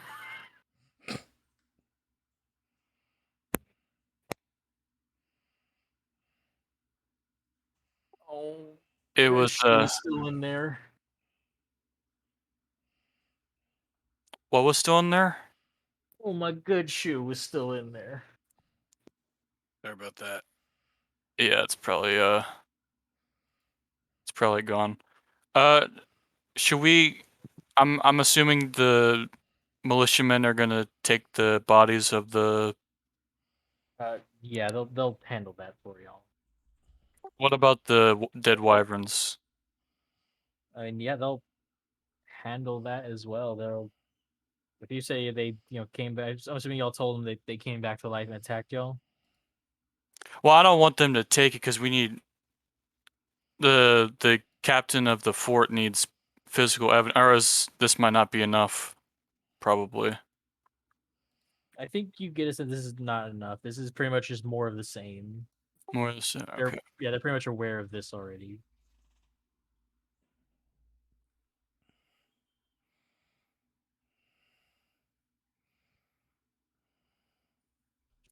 All right. I Alright. guess we have to figure out what's next. Probably that the part of town where he used to live in. Maybe it's probably our next best bet.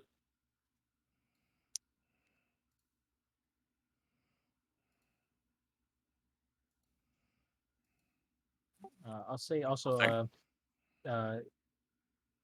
Jotun, you can go ahead and make me a history check real quick. Okay.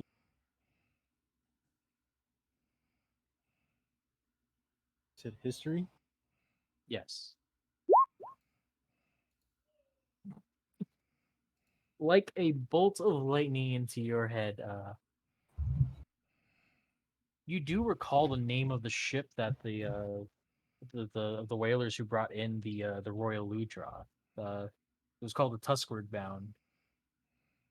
They were the attack happened right as they were getting it off the ship, so the ship sustained some damage that was getting all that patched and repaired. Uh, they might be done with that soon. They might be pulling into harbor soon. Normally, how it goes is when they do repairs, they'll do the repairs and do it for a quick sail around down the coast then back. So they might be back soon. You don't see it at harbor right now. Okay. I'm gonna Rogue.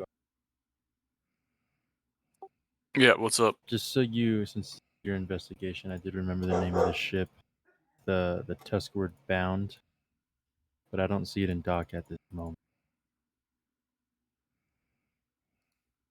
There.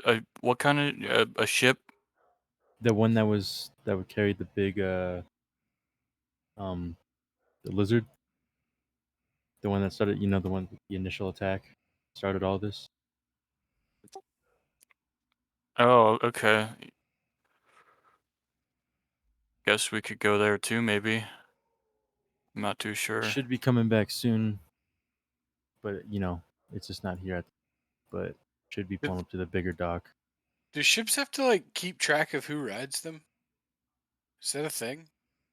Um, I mean, generally, yeah, most people like to keep track of that. So if we suspect it's a person, right? then somebody would have known that he was on the boat. It 'Cause it should can't- be a log. Did it come back to life on the boat or like on the dock?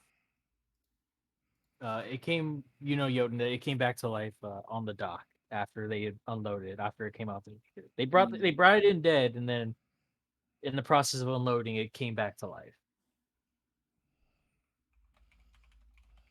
I just don't know if there was like enough time for the guy to have access to make it undead, right? Like whatever he was doing in there was supposed to have it come back to life, right? So could he just do that on somebody else's boat? Like I don't know. So, I mean, you can make an Arcana check if you'd like. Nah, I'm not any good at that shit. I think this is probably out of Angarado's depth. Abraham, if you like, as the Arcanist here, you can make an Arcana check.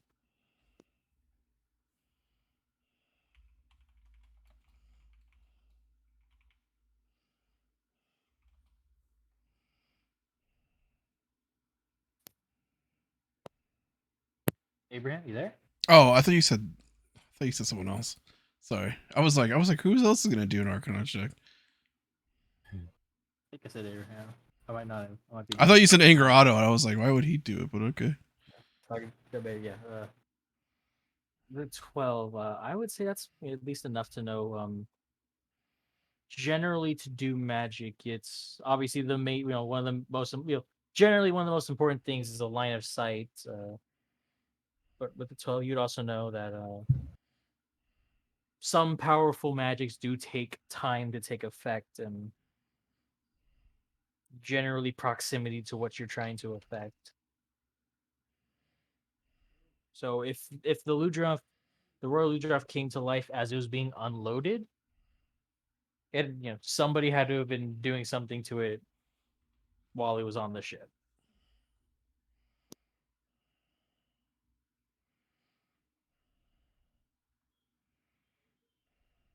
We should find that ship. I might be putting the cart before the horse, though.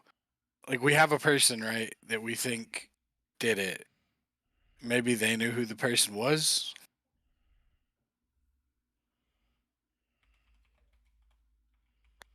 Who knows? There's a list of leads to follow, and it's up to y'all to decide which lead you want to follow first. Don't we have a bunch of bodies, though? No, Wait. the guards took them. They've taken the militiamen bodies, so that's why they haven't. They're still dealing with the fire, so they haven't carried them off too far. So the bodies of the Ludroth and the militiamen are still there, just being watched over by other non-dead militia now. Okay. So they're still available for you to look over if you have other things you want to try and glean from them. Yeah, actually. The three were small, right? The Ludroth, but the one of them was bigger. Yeah, there was a full-grown adult one. Then there were two younger, more adolescent ones, and then in the warehouse was a full, like, overgrown royal one. Okay. Do these have like a pouch in them or something? Make an investigation check with advantage since you're specifically looking for something. Good at that either way. I think it's 16.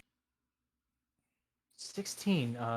The smaller ones you don't find anything, but digging around in some of the old wounds on uh, the grown adult one, you don't find a pouch, but you do find what appears to be a stuck into one of the bigger wounds near its heart. Appears to be a piece of wood about 6 inches long, inch wide, and it appears to have some runes of some nature engraved into it. I'll give that to Abraham. Maybe he knows what it is. I don't. Abraham, you can make an Arcana check or a nature check. Arcana it is. Damn, my rolls average as fuck. 13. With 13, you can tell this is some sort of. It's definitely something arcane in nature. Well, not quite arcane in nature, actually. You can recognize this is part of some sort of magic, but it's not quite in your wheelhouse. It does not appear to be arcane. It appears to be more druidic or primal in nature. Okay. I relate that to everyone. Seems to be more of a what are they? What are they? The druid people. Kind of more of a nature. You think that might be what brings him back? It's hard telling.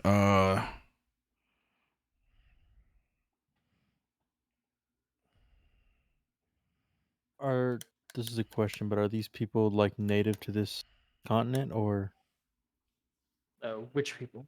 the druid people? Are they like native to this continent?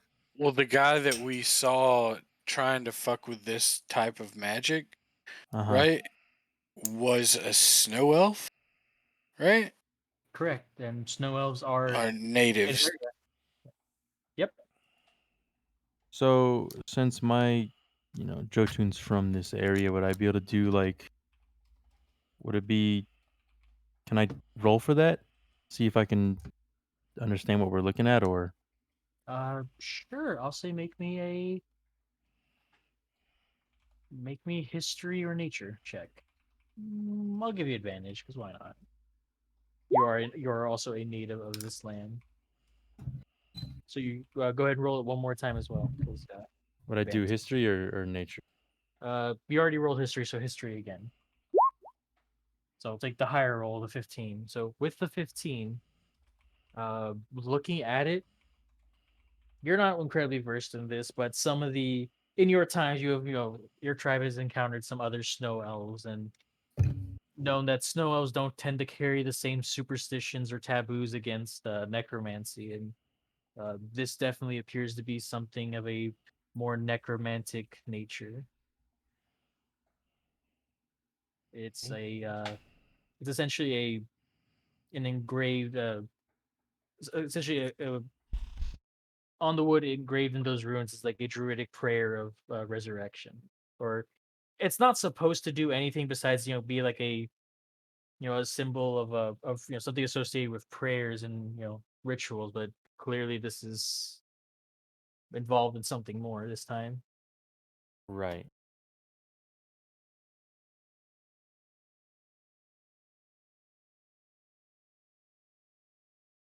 Would or Abraham, can you decipher any of this or if it's used in magic or anything like that?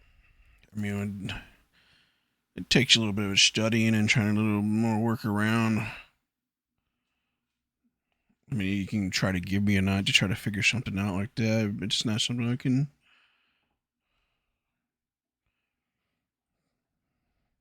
Do you think you're capable of figuring it out? It's probably you said it'd take you a night to figure this out. I mean, I don't have all my books on me. They're back at the end, so I mean, I have to go check notes with everything. I could be a night, but I mean, I don't. I can't. On top of my head, I can't tell you yes or no.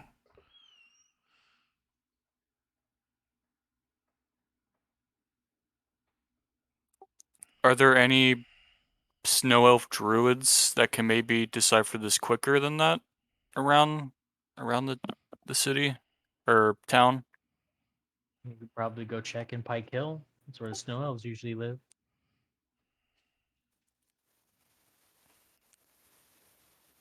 I say Jotun, when do you we think the boat will come in? uh how long ago was the attack? Did we Uh, discuss that? the attack was the attack was like a few days ago, about a week or so.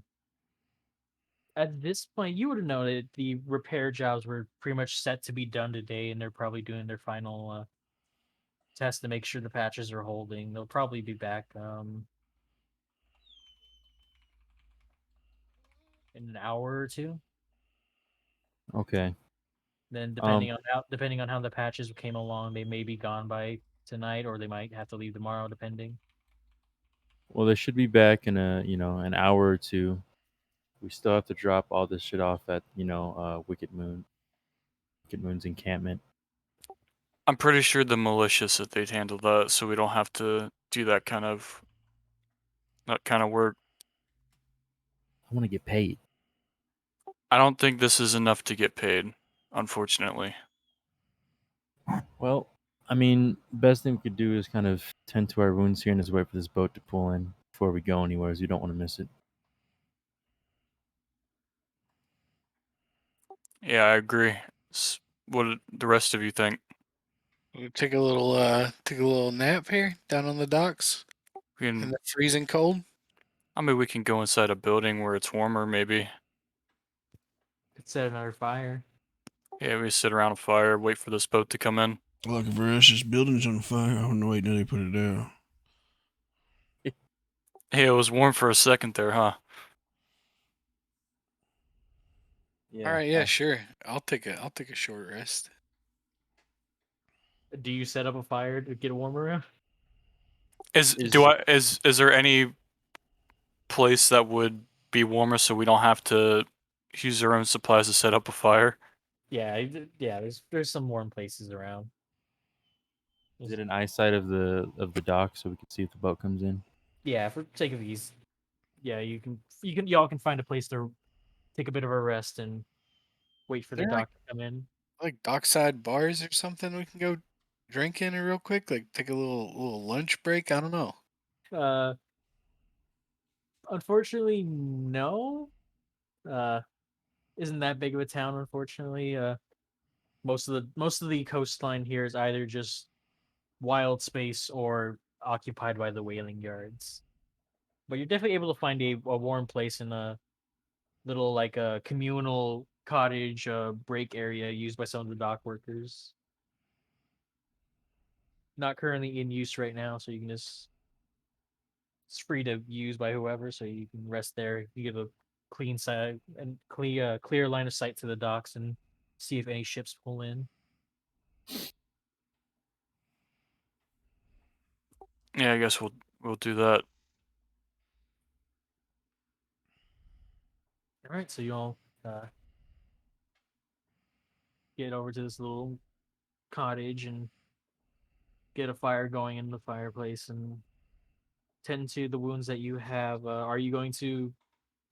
I'll ask a name. Engarato. Are you going to go fetch your retainer or leave them over at I think that they could probably stay at the inn for now, right? We're not like leaving town. I'll try my best to decipher what's on the wood as we were waiting.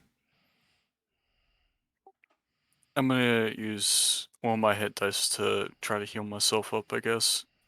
All right, so before you do that, just to because you didn't say that, I think I forgot to mention this before, but I have a different rule for healers kits.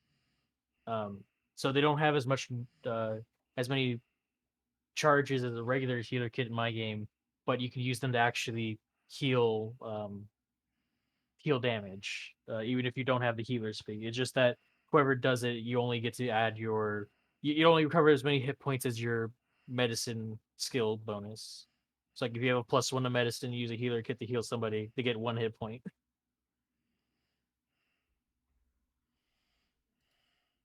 Who's really good at medicine then?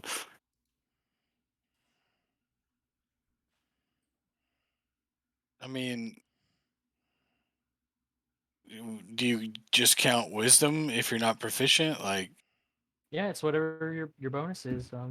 I can heal 3 hit points.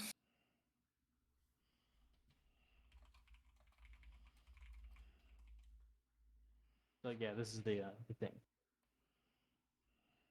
You only can do it once per short or long rest, but you can still get some more healing out of a healer's kit besides just stabilizing creatures. Right. And you were provided with a healer's kit for free by the by Mhm. Bracken's Watch. How many hit points are you down? 4. Would you be happy to have 3 of them? Yeah, if you just want to do that, we'll just use a use of it. Use the medicine kit. Do I need to make a check or anything? No, you just expend a use of it. Goes from 5 to 4 and covers 3 hit points. All right, straight. Yeah, this is a little kindness to y'all because y'all don't really have a healer. Hmm. You got a couple people that can recover hit points, but you don't have a healer. Fair enough. What do we have? Don't we have a paladin? Yeah, I can heal technically. Yeah, you got currently 5 points of healing to last you the whole day. Yeah, it's not that much. It's something, but yeah, as you all, Abraham, you said you were gonna try and decipher the runes on the stick. Yeah, if we're killing time, I might as well try to figure it out. All right, so go ahead and make me a. In this case, it would just be an intelligence check. Okay.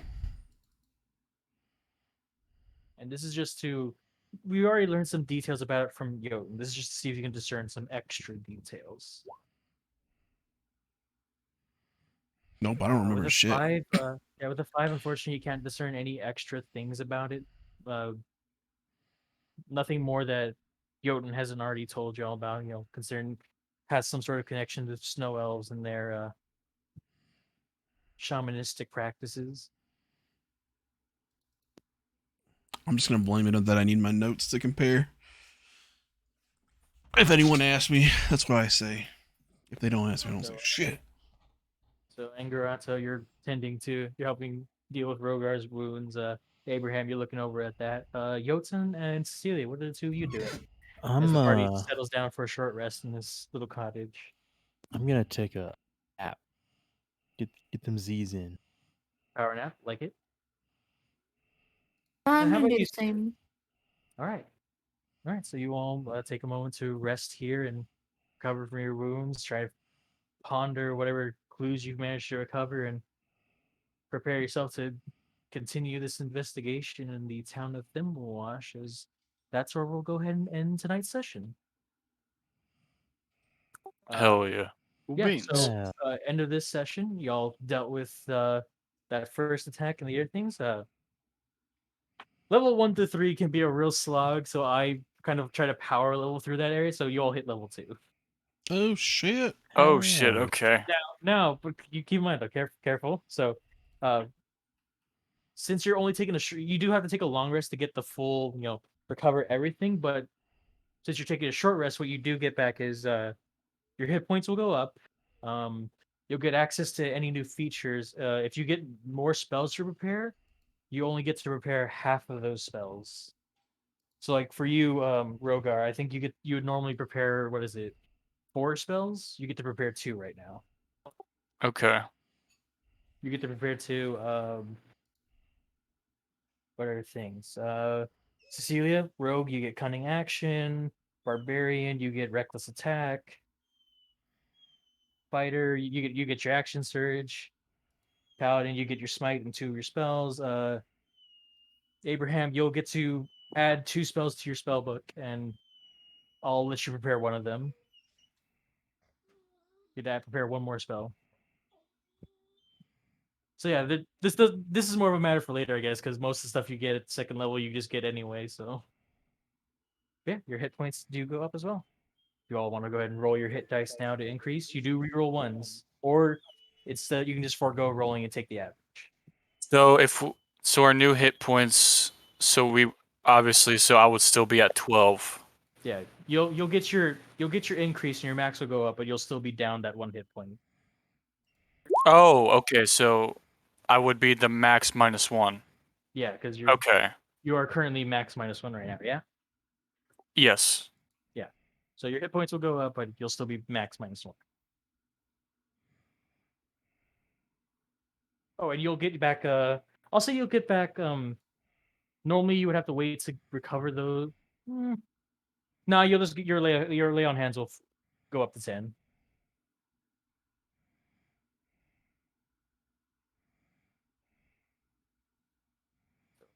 Great first session, everyone. I hope you all are enjoying it. Hell yeah. He's gonna try to phase out dog. Pardon me. Sir. Embrace it, dog. Fine. Embrace it, dog. Trust me. Get real dog-like. Do we want to distribute this sack of starting equipment now while we're all still here? What was it? A sack of starting equipment. Is it just? Can I only see it? I think I gave it to. Did I make it not see? I can see it.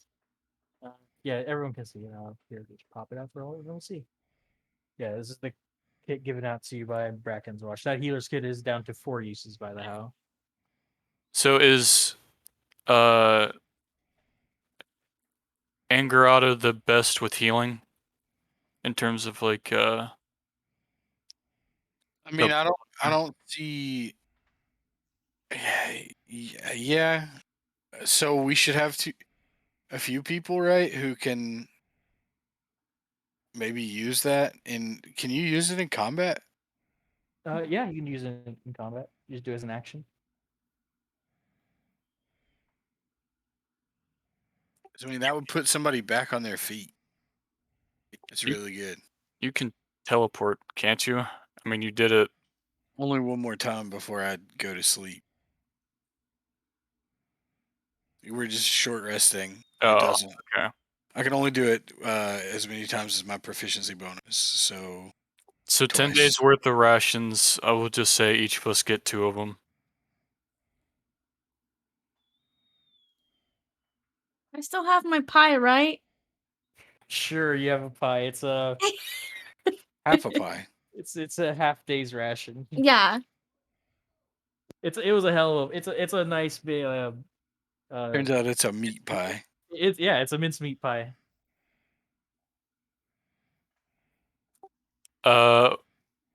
So fire starting materials, 1 quiver with 20 arrows, 3 blankets, 2 antitoxins, potion healing, and we're giving the healer's kit to, I guess, Ogre's character.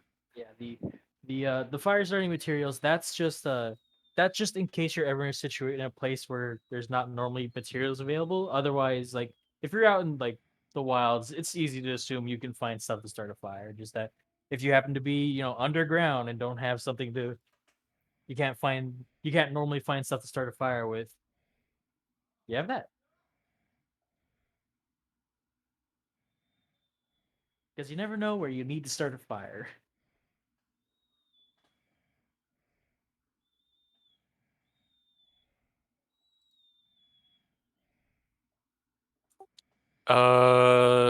So I know Ray has a potion of healing already. Mhm. I think probably one of the frontliners should probably have the other potion of healing. I'll take one. You take Sure. it? Alright. Yeah. Is there a way to straight up add it to his sheet?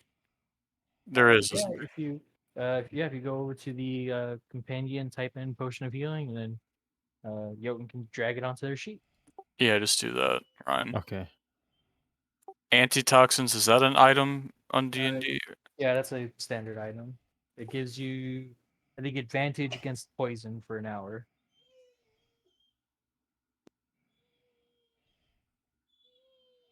It wasn't something you had to worry about, but because whatever that claw attack the Ludroth was using, that was a poison, or a type of poison.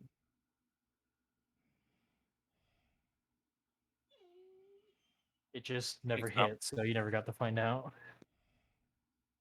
I'm gonna take one of those antitoxins then.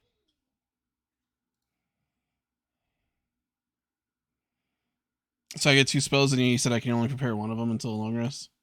Yeah, you get to add 2 to your book, and then you prepare 1. I'll prepare comprehend languages then. Ogre, did you take the healer's kit? Yeah. Who wants the quiver? Oh, I guess this is important for, well, not really much for me, but for the other two ranged users. Are you keeping track of, are you wanting us to keep track of how many arrows we're using? So I don't actually I haven't used arrows yet. Because of my magic item. Okay, so I'm guessing Ray should get the quiver then. Sorry, I'm trying to remember. It's been a while since I've had someone actually using ammunition. I got to remember what the rule I was using was. Now I remember the rule I use. When it comes to arrow expenditure, you only lose arrows if you miss an attack. At least for like bookkeeping purposes, if you miss an attack with an arrow, with a ranged weapon, you lose that piece of ammunition. Otherwise, your store does not go down. Ray, did you miss any of your shots? I don't think so. No.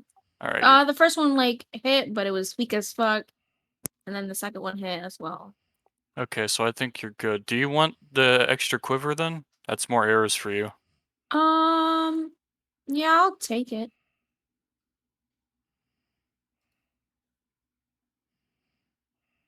Cecilia won't say no. So I think it's just you just type in quiver on the compendium thing and just drag it I onto. mean, if she already has arrows, she could just. Oh wait, she can do, yeah, just double your arrows. How many? You should have 40. Did you? How many did you start out with? I started with 20. You should have 40 now. Ryan, I would grab the other antitoxin for you. Okay, instead of just type it in and it just Yeah, just type it in the compendium and just drag it to your sheet. okay. And the blankets, we'll give all 3 to the wizard because he's cold as fuck all the time. Yeah, they're nothing special besides the fact that they're warm.